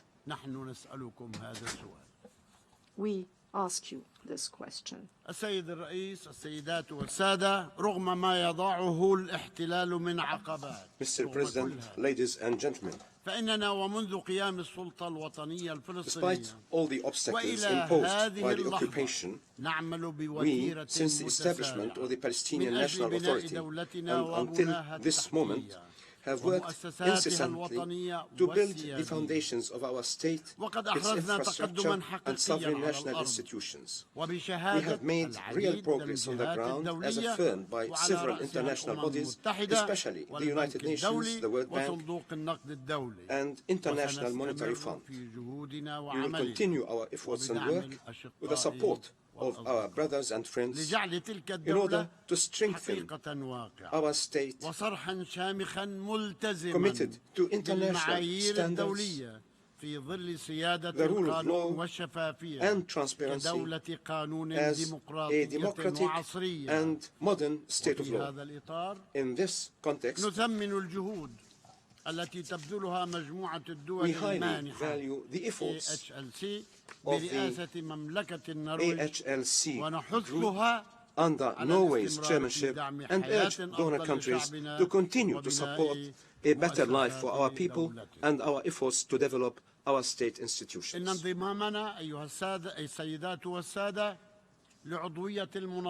Our accession to membership of international organizations and treaties and conventions is not directed against anyone. Let me repeat, it is not directed against anyone. Rather, it is a measure aimed at safeguarding our rights, protecting our people, harmonizing the laws and regulations of our country with international standards, and strengthening its international legal status and identity. Is this a mistake?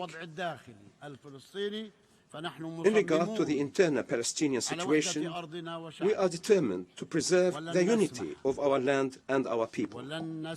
We will not accept temporary solutions or a fragmented state. We will not allow this, and we will not allow those who are seeking to do this to do it.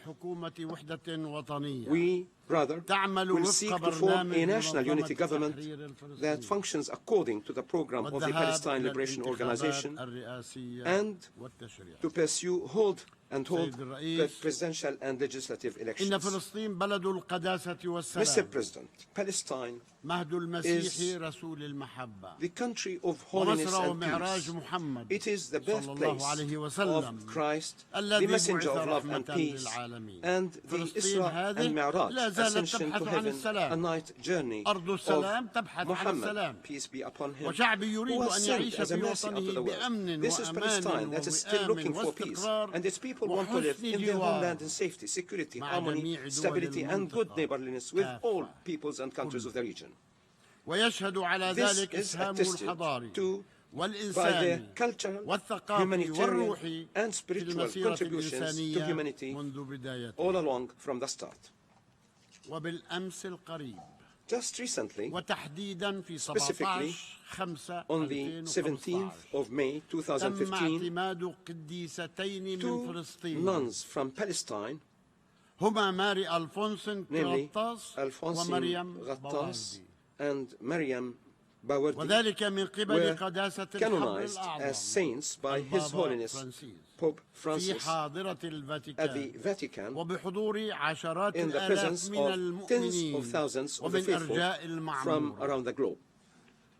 وتم في ذلك الوقت رفع علم On that فلسطين على occasion, the مقر flag الكرسي of الرسولي Palestine was raised at the والاعتراف Vatican, بدولة فلسطين which recognized وهو ما the تم state of توثيقه Palestine في as الاتفاقية التي documented تم in the agreement توقيعها signed between بين دولة الفاتيكان Holy See ودولة فلسطين. and the state of Palestine. أرجو ممن لم يفعل أن يحذو حذو It is البابا. our hope that who إننا have not done نطمح أن نرى so دولة will do that فلسطين as soon as المستقلة possible. We تأخذ aspire to see the مكانها independent بين state of الأمم. Palestine taking its rightful وكلنا place ثقة among the community of واطمئنان nations. بأنها And we are ستسهم confident إسهاما that it will فعالا actively contribute في صنع to the القرار achievement of والتقدم الاقتصادي economic, والثقافي cultural, والحضاري and والإنساني humanitarian progress of الذي civilization ستكون له آثاره الإيجابية على positive شعبنا effects والمنطقة on our والعالم. people, the region, and the فمن entire world. فلسطين It is from Palestine and with Palestine that peace will من be أراد achieved. أن يبحث عن السلام Those who would like to seek and promote peace,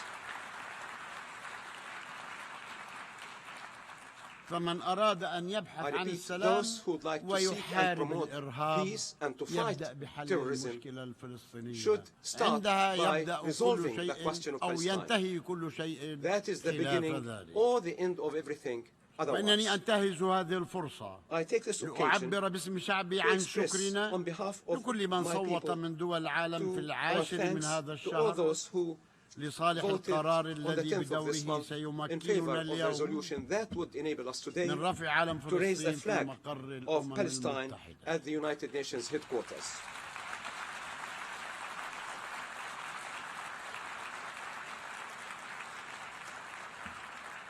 واليوم ليس ببعيد Today, إن شاء or الله the day, God willing, عندما سيرفع علم is فلسطين not على far أسوار when القدس we will raise the flag عاصمة of دولة Palestine فلسطين. in East Jerusalem, the capital of the state of Palestine.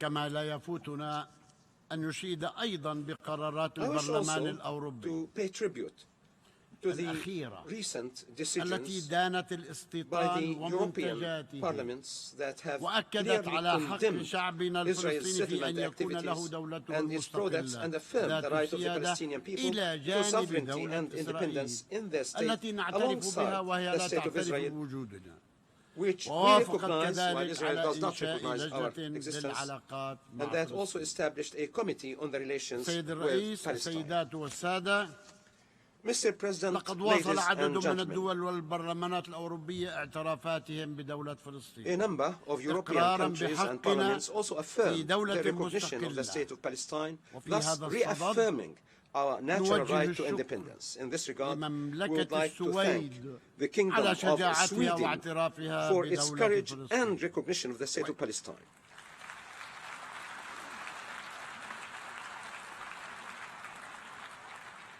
وإن على كل من يقول بأنه مع خيار حل الدولتين Indeed, أن يعترف everyone بالدولتين who says وليس that they بدولة واحدة support the فقط. two-state solution ما must دام recognize the تعترف two بحل states, not just الدولتين one. لماذا لا تعترف If بالدولة you الأخرى؟ recognize the two-state solution, why وإنني won't you اليوم recognize أدعو the دول other state? العالم Today, التي لم I call تعترف upon بدولة فلسطين بعد those أن countries تقوم بذلك. that have not yet recognized ونحن the state على of ثقة Palestine تامة to do بأنها so. ستفعل We are fully إيمانا confident that they will بعدالة do هذا so الاستحقاق based on the لشعبنا conviction in the justice وقضيته. well deserved by our إنني people من and هنا their cause. من مقر الأمم From this المتحدة rostrum at the United وفي Nations ظل الأعياد headquarters الدينية and أتوجه against the بدعوة backdrop of religious صادقة holidays, إلى الشعب I الإسرائيلي extend a sincere call to the people من of أجل Israel سلام قائم for على العدل peace والأمن based on justice, والاستقرار security, and للجميع stability for all. كما أدعو I مجلس also الأمن call والجمعية on the العامة Security Council إلى and the تحمل General Assembly مسؤولياتهم to uphold their قبل responsibilities فوات الأوان. before it is too late. أرجو أن يتحملوا I مسؤولياتهم do sincerely قبل hope that they فوات would الأوان. fulfill their responsibilities تعلمون before جميعاً it is too late.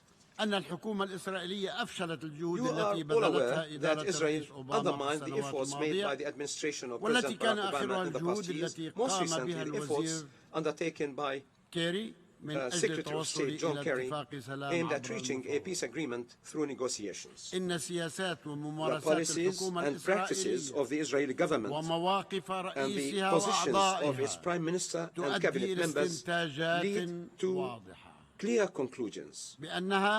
That is, they are working with all their efforts in order to destroy the two-state solution that we are seeking on the basis of the resolutions of international legitimacy. There is no other explanation. We welcome the international and European efforts, including the French initiative, calling for the formation of an international support group for the achievement of peace. The Arab states in their recent summit confirmed their support for a resolution by the Security Council that reaffirms the clear parameters for a peaceful solution in accordance with the two-state solution based on the 1967 borders, and that sets a time frame for ending the occupation.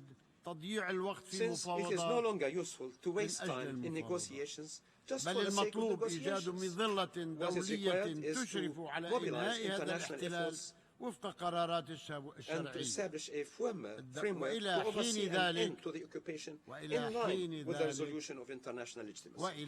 Until then, I repeat, until then, I call upon the United Nations and particularly the Secretary General of the United Nations, the President of the General Assembly, to provide international protection for the Palestinian people in accordance with international humanitarian law.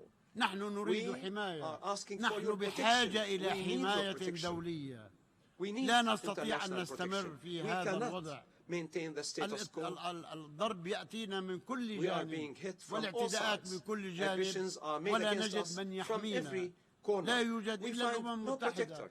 The only result we have is the United Nations. We submitted an application for this. Please, we call upon you, we plead to you, we need your international protection.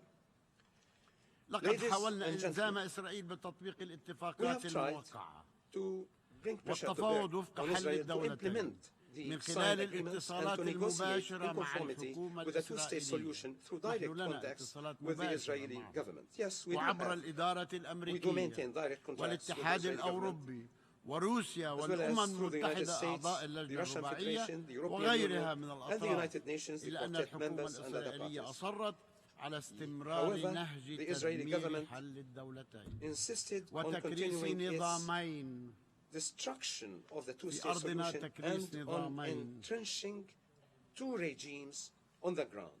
نظام الأبارتايد المعمول به حاليا على الأراضي دولة فلسطين المحتلة تجاه الفلسطينيين من جهة ونظام آخر بامتيازات واسعة للمستوطنين الإسرائيليين من جهة أخرى على أرضنا. الأرض الفلسطينية المحتلة عام 67 فيها نظامان، نظام أبارتايد The occupied territory has two systems, the apartheid system and the other system that extends extensive privileges to the Israeli settlers. Is this possible? Is this admissible? This is the question we pose to the United Nations. The transitional Oslo agreement and its annexes and the subsequent agreements signed with Israel stipulated that the agreements should be implemented within a time frame of 5 years, ending in 1999. Ending with what? With full independence for the state of Palestine and the termination of the Israeli occupation. But Israel stopped the completion of the process of withdrawing its forces from areas classified as B and C, which represent, repeat, these two areas represent more than 60% of the territory of the West Bank, including East Jerusalem. Instead, Israel intensified its settlement activities everywhere and breached all agreements. I repeat, breached all signed accords. Some of those agreements have been إذ signed by أنه the منذ current خطاب Israeli Prime الرئيس Minister. أوباما Since the speech of President في Obama القاهرة. in Cairo, الرئيس أوباما ألقى خطابا في let me recall القاهرة here عام the 2009 speech made by President Obama والذي دعا in Cairo فيه إلى in وقف 2009, الاستيطان. in which he called for the cessation ماذا كان of الرد settlement الإسرائيلي؟ activities. What زادت was الحكومة the الإسرائيلية Israeli الاستيطان في response? الضفة The والقدس Israeli بنسبة government 20% increased settlement activities by at least ضاربة بعرض 20% الحائط in the التزامها West Bank بعدم and القيام East Jerusalem, بأي thus إجراء violating its قانوني obligation not بأي to إجراء undertake غير any قانوني action وأحاد illegally الجانب and من unilaterally شأنه that would وهذا متفق عليه أيضا And this is أن also agreed يجحف upon بالحل that النهائي would كما prejudge استباحت the final solution. بالإضافة Moreover, إلى المناطق الأولى استباحت المناطق المصنفة ألف the التي occupying power مفروض has أنها repeatedly بداية infringed upon the الدولة areas المستقلة classified A, وهي which are الأراضي supposed to الواقعة be تحت under الولاية full الأمنية Palestinian الفلسطينية security الكاملة jurisdiction والتي and in أقمنا which we فيها have مؤسسات developed the دولتنا institutions أيضا of our إسرائيل Palestinian استباحت state. هذه المناطق Let me repeat, yes, Israel كما has وأن also إسرائيل violated these ترفض areas. مراجعة الاتفاقات الاقتصادية All the while, Israel التي refuses to review تتحكم the economic بقدرة agreements that control قدرة الاقتصاد the الفلسطيني ability of the على Palestinian التطور economy to develop والاستقلال and مصرة become independent. على فرض الهيمنة على Thus, it اقتصادها is determined to impose dominance أسوة on بالهيمنة Palestinian العسكرية economy والأمنية similar to its military هيمنة and security أمنية dominance. وعسكرية I واقتصادية repeat, economic, military ورافضة and security الحق dominance. الفلسطيني في Thus, التطور Israel والاستفادة rejecting من the right of the ثرواته Palestinian people الطبيعية to development and وبذلك to تكون exploit إسرائيل their قد natural قامت resources. بتدمير Thus, الأسس Israel has التي بنيت عليها destroyed the الاتفاقات foundations السياسية upon which والأمنية the political and علاوة security على ما agreements are قامت به based, الحكومات which have الإسرائيلية also المتعاقبة been من إجراءات undermined أدت by إلى the تعطيل measures taken المرحلة by successive Israeli الانتقالية governments that have الهادفة إلى negated تحقيق the transitional استقلال phase دولتنا aimed at realizing the وغيرها من independence of our state الانتهاكات and has جعل thus الوضع perpetrated غير gross violations. قابل All this للاستمرار. has made the situation لهذا unsustainable. وبناء على ذلك Thus, وبناء على تلك المعطيات and given لهذا all that فإننا data, نعلن given that أنه ما background, دامت إسرائيل مصرة على here عدم we الالتزام declare that as بالاتفاقات long as Israel الموقعة معنا refuses to commit to the والتي agreements signed with us, تحولنا إلى which سلطة render us شكلية and بدون سلطات a حقيقية pro forma وطالما authority أن without real إسرائيل powers, and ترفض as long وقف as Israel الاستيطان refuses to cease والإفراج settlement activities عن الأسرى and to وفق release الاتفاقات معها of فإننا the Palestinian prisoners لن in accordance فإنها with لا our agreements تترك with لن Israel, ولا تترك Israel لنا خيارا has thus left us سوى no التأكيد على choice أننا but to insist لن نبقى that we will الوحيدين not remain ملتزمين the في only تنفيذ ones تلك committed to الاتفاقات the implementation of بينما those agreements, تستمر while Israel إسرائيل في خرقها continuously وعليها violates them. فإننا نعلن We therefore أنه declare لا يمكننا that we الاستمرار cannot في continue الالتزام to be bound بهذه الاتفاقات by الموقعة these معها signed agreements وعلى with إسرائيل Israel, and Israel أن تتحمل مسؤولياتها كافة كسلطة fully احتلال all its لأن الوضع القائم as an occupying لا power, يمكن استمراره because the status quo وقرارات cannot المجلس المركزي continue, and the الفلسطيني في decisions of شهر the آذار Palestinian الماضي Central Council last محددة March وملزمة are ما quite دامت specific إسرائيل and binding. لن As long as Israel تلتزم وهي قضت على is كل not الاتفاقات committed نحن to the signed لن agreements نلتزم and نحن غير undermine all ملتزمين من agreements, جانبنا we, وعلى for إسرائيل our أن part, are تتحمل not committed مسؤولياتها كاملة to those agreements, and Israel must bear full responsibility for this development and this situation. وهذا قرار من البرلمان This is الفلسطيني a decision taken by أعلنه the الآن. Palestinian Parliament, and I نحن am صبرنا منذ declaring آذار it الآن لعل right here وعسى and now. لكن يبدو Our أنه patience for a long, أنهم long لا time يسمعون has الحقيقة وبالتالي come to هذا its قرارنا end, لا and it seems تلتزم that إسرائيل لن نلتزم they وعليها are not أن تأتي listening to كسلطة the احتلال truth, لتتولى مسؤوليتها كما Israel should resume its role as an occupying power and bear responsibilities. إن دولة under فلسطين that على خطوط الرابع من حزيران 67 بعاصمتها القدس The state of الشرقية Palestine, based هي on the دولة 4th of June تحت 1967 الاحتلال borders, with East Jerusalem as its capital, is a state تماما under كما occupation. كان Yes, we are الحال under لدول occupation, عديدة exactly as خلال الحرب many العالمية countries الثانية had the same status علما during the Second World War. بأن 137 It is to be دولة recalled that 137 137 دولة I repeat, اعترفت بدولتنا. 137 states recognized our state.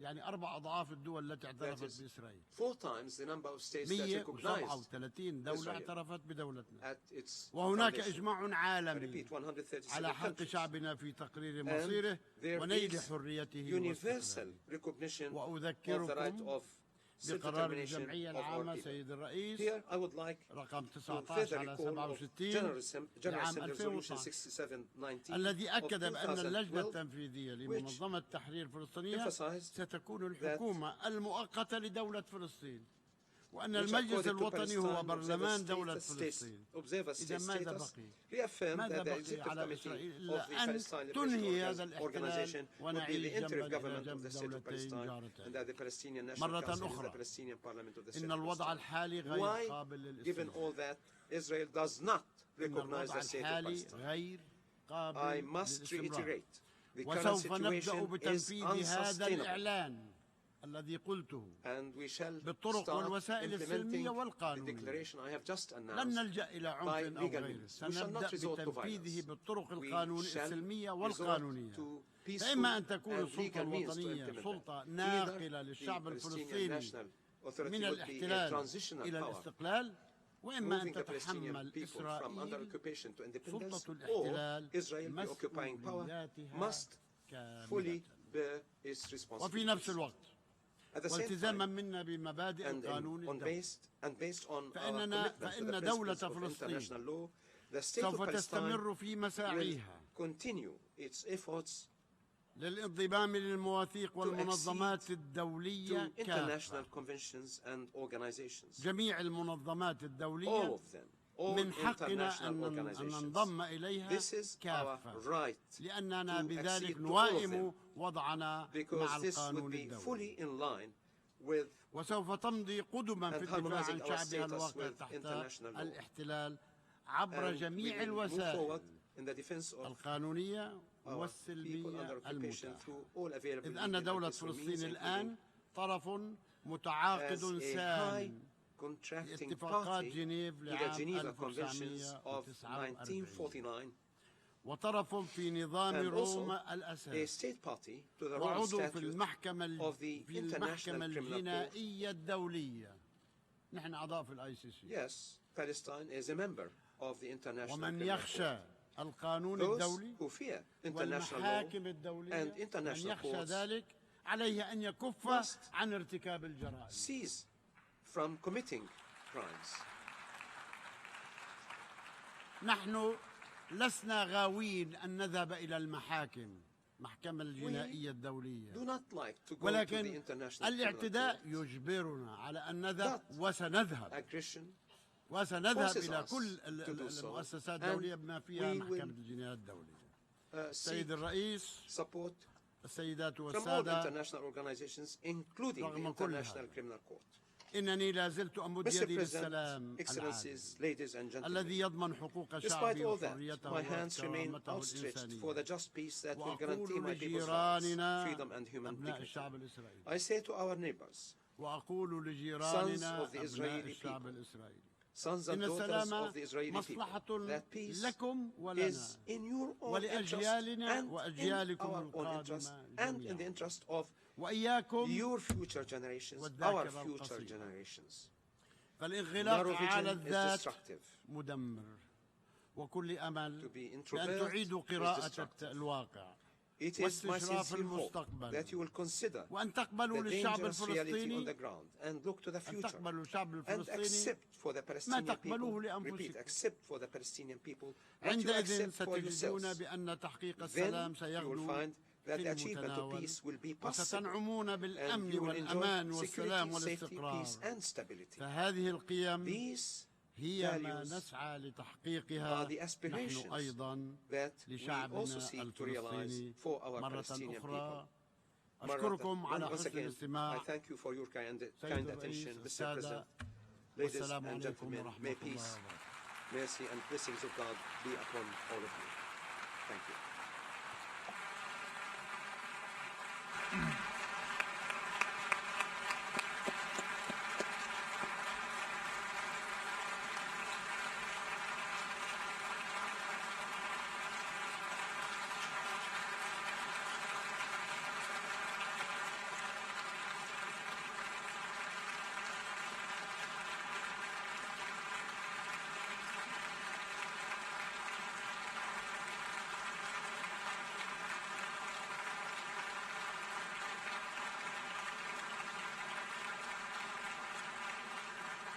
On behalf of the General Assembly, I also wish to thank the President of the State of Palestine for his statement just made, and I may request representatives to remain seated while we greet the President. وأطلب من حضرات أعضاء الوفود البقاء في مقاعدهم حتى أحيي السيد الرئيس إلى خارج القاعة.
We shall now continue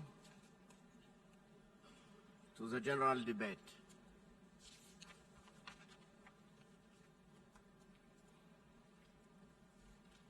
The Assembly will hear a statement by His Excellency Ahmed Davutoglu, Prime Minister of Republic of Turkey. May I request protocol to escort His Excellency.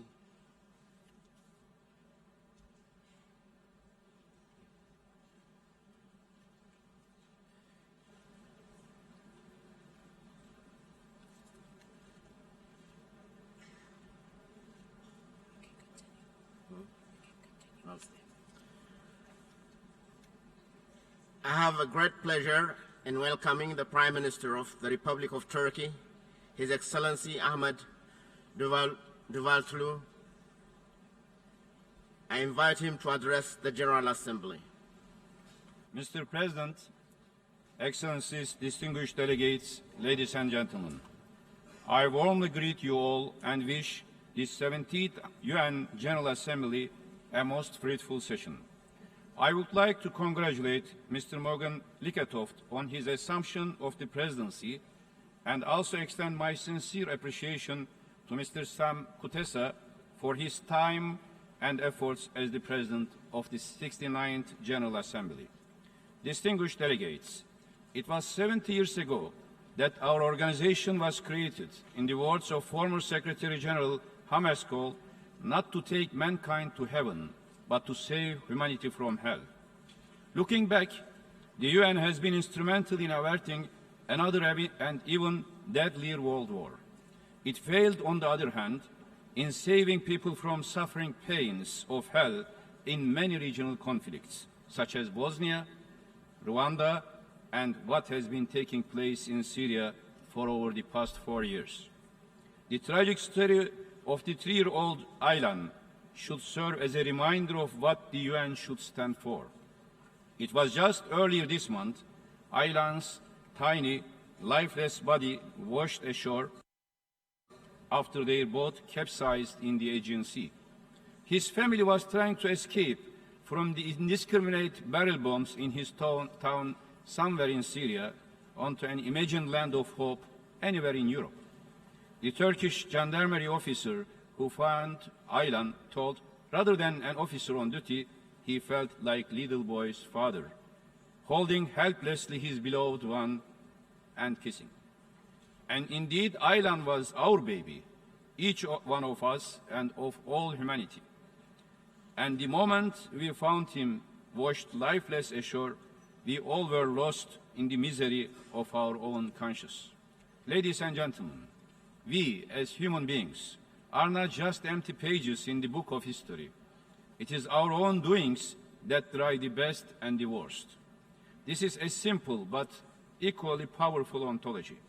It can make us bring our best to the fore.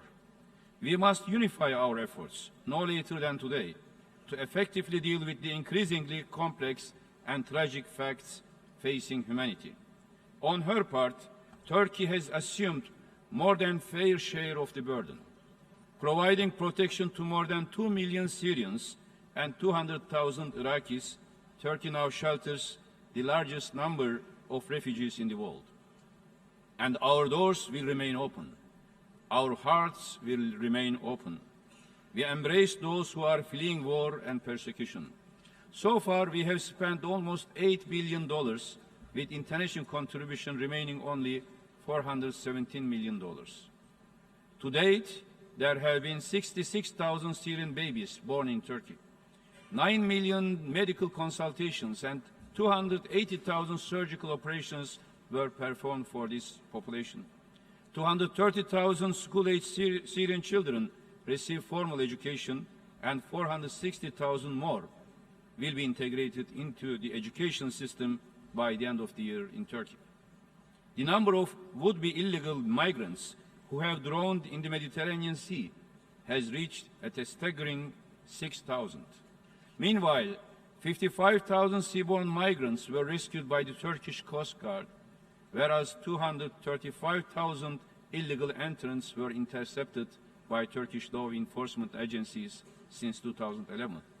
The number of Syrians who fled chemical weapons, missiles, and indiscriminate aerial bombardment by the Assad regime and ground assault by the terrorist organization Daesh has exceeded almost 5 million.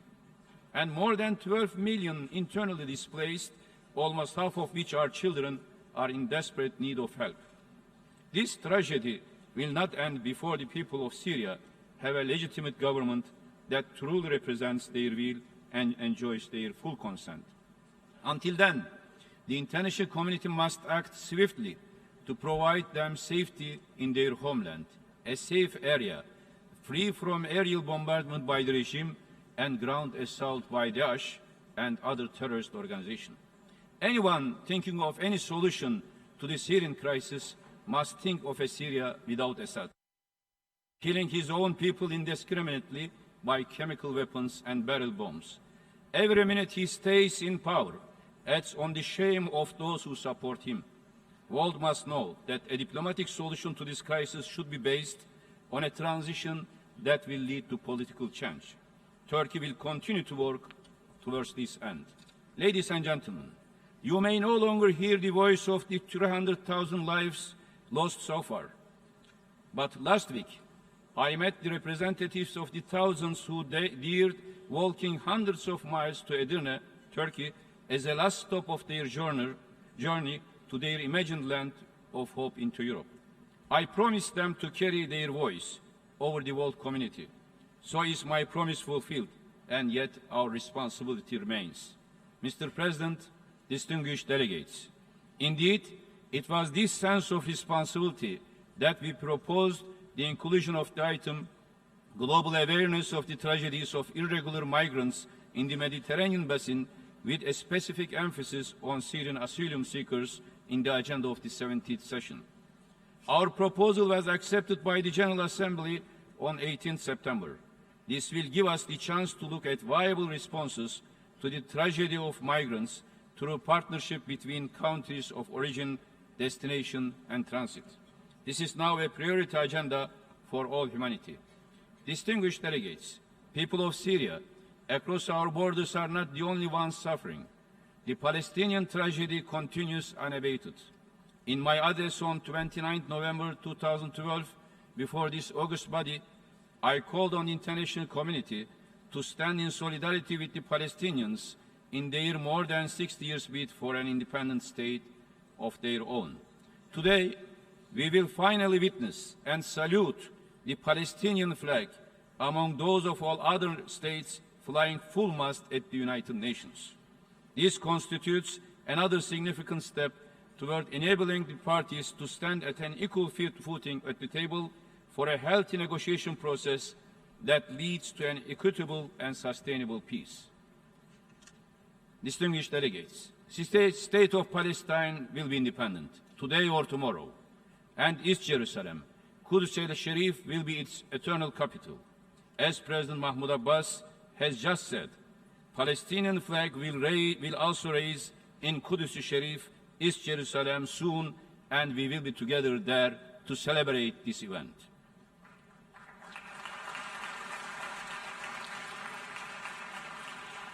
And all Muslims, Christians, and all nations will go there freely without any limitation. The city of Al-Quds matters for the whole of humanity. A city that is sacred to Islam, Judaism, and Christianity, it should be treated as it deserves. The expansion of illegal settlements and violations targeting the holy sites and Harem-i Sharif, Masjid al-Aqsa al-Mubarak in particular, must immediately and unconditionally stop if we are talking about a peace process. The holiness of Harem al-Sharif must be respected. We strongly reject and condemn attempts toward temporal and spatial division of Harem al-Sharif in clear violation of the international law. You have just heard the statement of His Excellency President Abbas.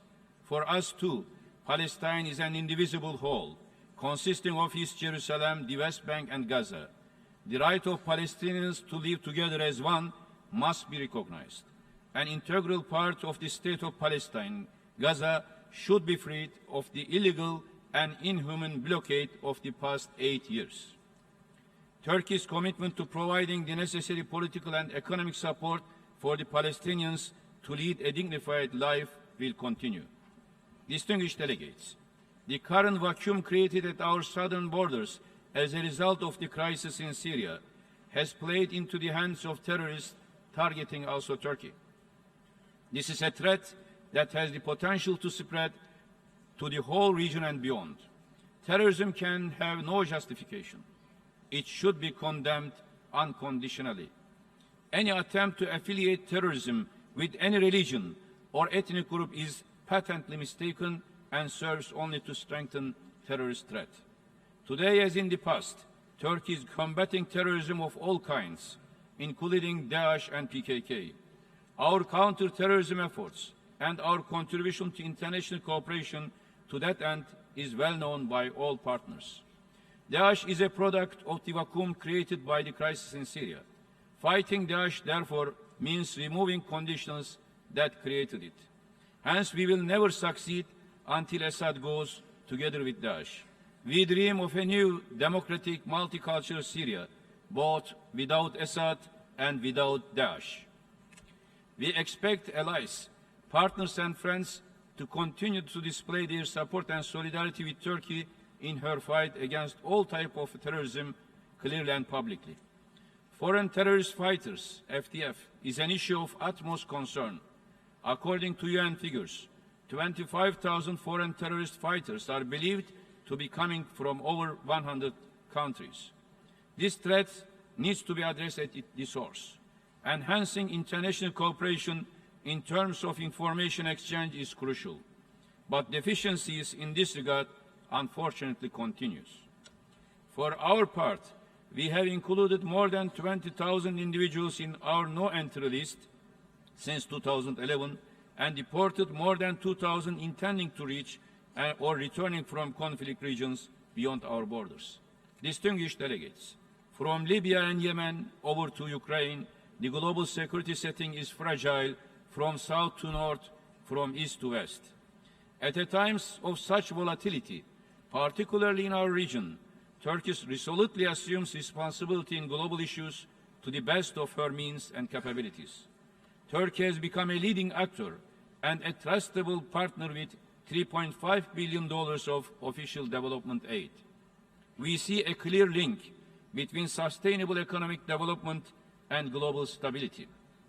One way to ensure this is through inclusive economic growth, where no one, not least women or the vulnerable in our societies, left behind. Today, half of the world's population lives with an income under $2.50, and close to 20,000 children die every day of hunger and poverty.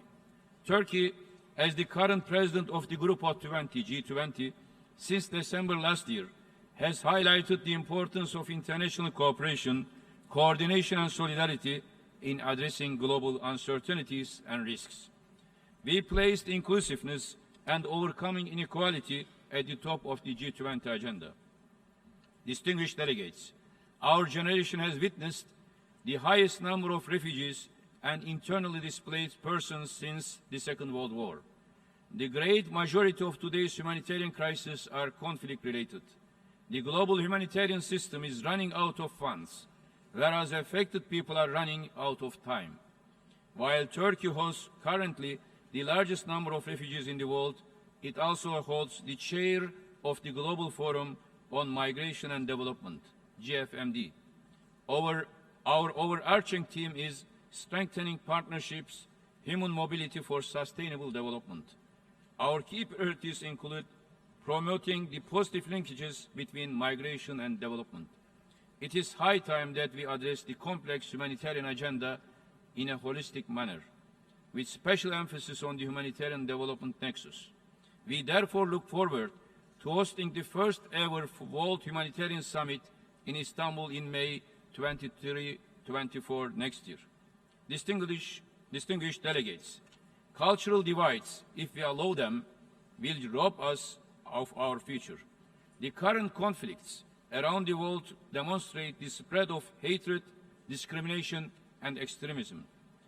These crises result in segregation of people with specific ethnic or religious backgrounds, and they also hinder tolerance, coexistence, and harmony among civilizations. We must avoid alienation, exclusion, vilification of certain communities or religions if we want to bring down the walls that divide us. We must act together against all forms of racism, xenophobia, Islamophobia without any exception. Only then can we collectively fight against extremism, radicalization, terrorism in an effective manner. We must encourage inclusiveness and democratic legitimacy and must respect popular will and consent. We cannot condone prioritizing oppressive security vis-à-vis universal rights and freedoms that we have collected undersigned at the UN. Our differences may remain, yet our collective abilities to overcome the divides must be strengthened. The Alliance of Civilizations, a project initiated nearly 10 years ago, jointly by Turkey and Spain, aims to provide lasting solutions in this respect. There are many ways to respond to unfounded fear, mistrust, and hatred in societies and between nations. Conflict is one, but there is one peaceful means of preventing and resolving conflicts. That is mediation. Mediation for Peace initiative Turkey launched together with Finland at the UN 5 years ago has drawn considerable interest and yielded tangible results in raising awareness for the importance of peaceful resolution of conflicts. Distinguished delegates, we wish to see a political solution to the crisis in Ukraine based on Ukraine's territorial integrity and the principles of Minsk agreements. Any solution to this conflict should also ensure the rights and security of Crimean Tatars. In terms of peace, security, and prosperity in our entire neighborhood, South Caucasia has a prominent place. This region, regrettably, continues to be destabilized and weakened by three major conflicts of the greater OSCE area. All remain unresolved.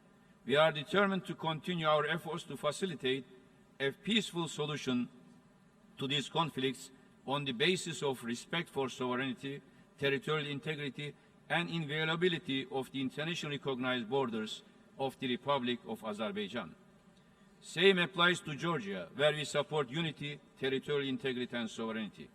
We welcome the recent steps towards normalization and permanent stability in the Balkans. We therefore appreciate the progress made so far within the Belgrade-Pristina dialogue process. Turkey is a part of Europe, historically and currently, and based on shared values, we continue to work along our strategic objective of becoming an EU member. We believe that today, Europe needs Turkey more than ever to strengthen its security and prosperity. Expanding relations and cooperations with Africa, on the other hand, has become an important pillar of Turkey's multifaceted foreign policy that puts special emphasis on humanitarian diplomacy. We will continue to share our experience and knowledge with our African partners, brothers and sisters, on the basis of mutual benefit and in accordance with the principle of African solutions to African challenges.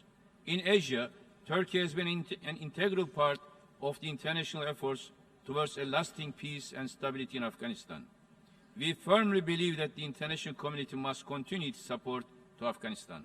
As I near to the end of my words, I wish to draw your attention to our continuing commitment for a just, comprehensive and lasting solution in Cyprus. This has to be based on the political equality of the two peoples and their equal ownership of the island. We expect a lasting settlement to be reached as soon as possible, and we support the efficient and constructive efforts of the Turkish Cypriot side to this end.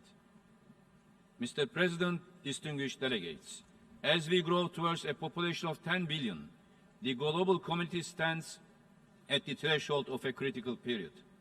Despite our many achievements, our need for a free, peaceful, stable, prosperous and just world continues. The road ahead for peace, security and human rights will be paved by our good intentions. But most likely, our best intentions will not be fully enough to respond to the mounting challenges before us. We need a paradigm shift. The UN, as the ultimate global institution representing the vision of peace, must remain relevant and effective in coping with all the major challenges. Some of these challenges have already brought new tragedies upon us. Over the past 70 years, both the world and the UN have changed, evolved. However, the change in the UN is not yet comprehensive enough to make it fully fit for purpose. Despite the major steps taken so far to adapt it to the new global realities, any UN reform will remain incomplete unless we are also able to reform the Security Council. 70 years ago, the founders of this organization tasked it with the mission of protecting the dignity, security and prosperity of the whole mankind.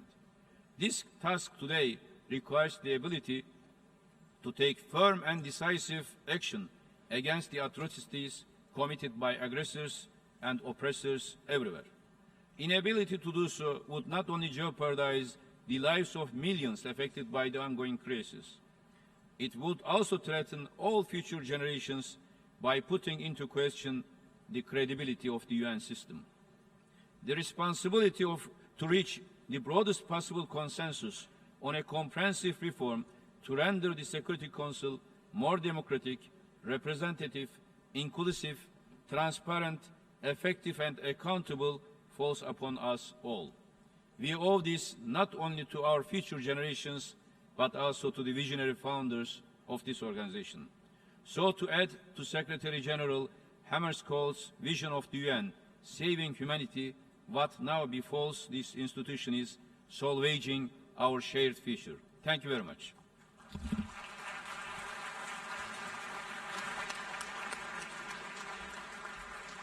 On behalf of the General Assembly, I wish to thank the Prime Minister of the Republic of Turkey for the statement just made, and I request protocol to escort His Excellency.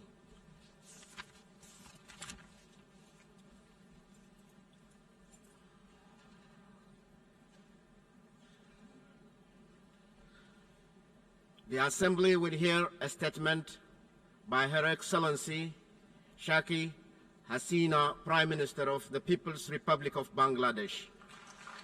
May I request protocol to escort Her Excellency.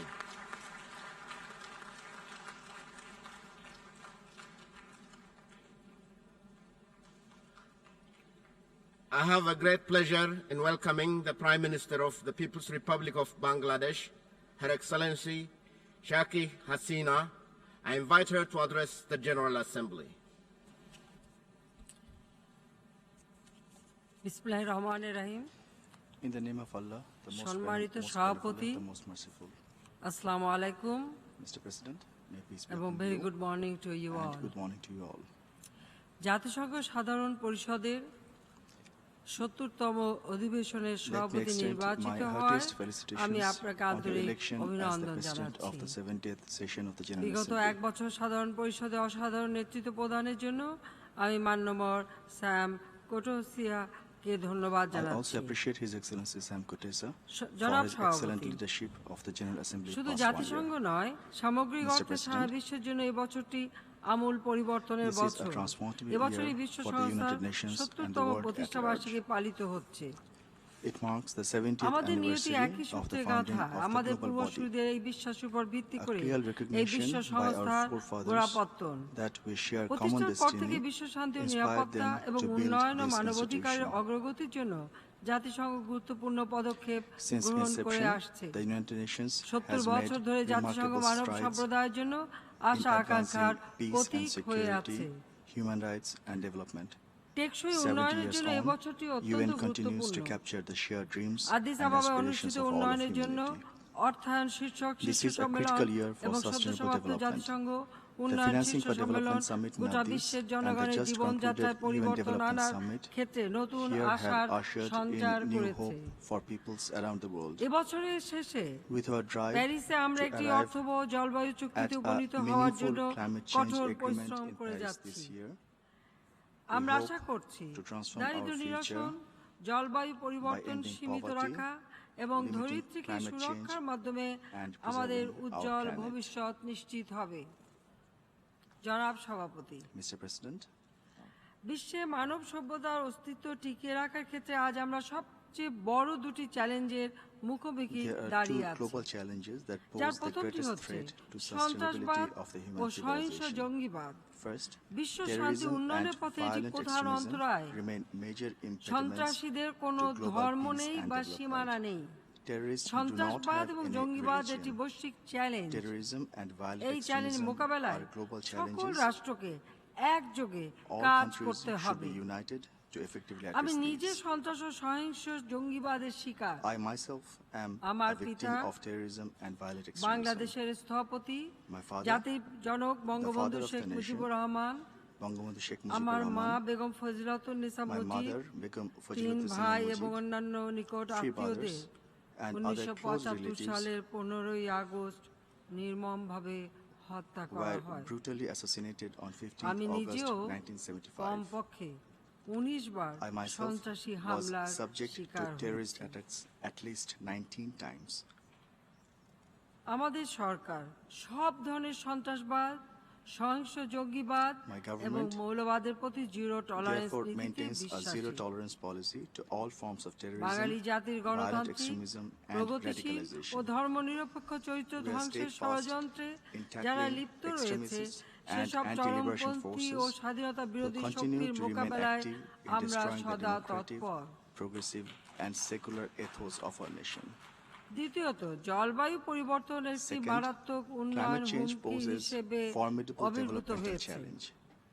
জলবায়ু পরিবর্তনজনিত challenge কার্যকরভাবে মোকাবেলা করা সম্ভব না হলে We would not be আমাদের able উন্নয়ন to প্রচেষ্টা এগিয়ে sustain নেওয়া our development endeavors কোনোভাবেই if সম্ভব climate change হবে না। cannot be effectively dealt with.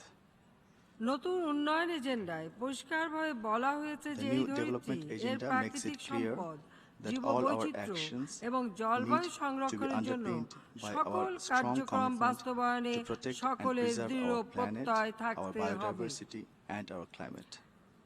আমাদের সামনে সামান্যই সুযোগ অবশিষ্ট আছে We have only a small window of A opportunity, বিশ্বকে আরো সবুজ and এবং আরো we must সমৃদ্ধির succeed পথে এগিয়ে to নিতে set the world on a আমাদের safer, অবশ্যই greener সফল কাম and more হতে হবে। prosperous path.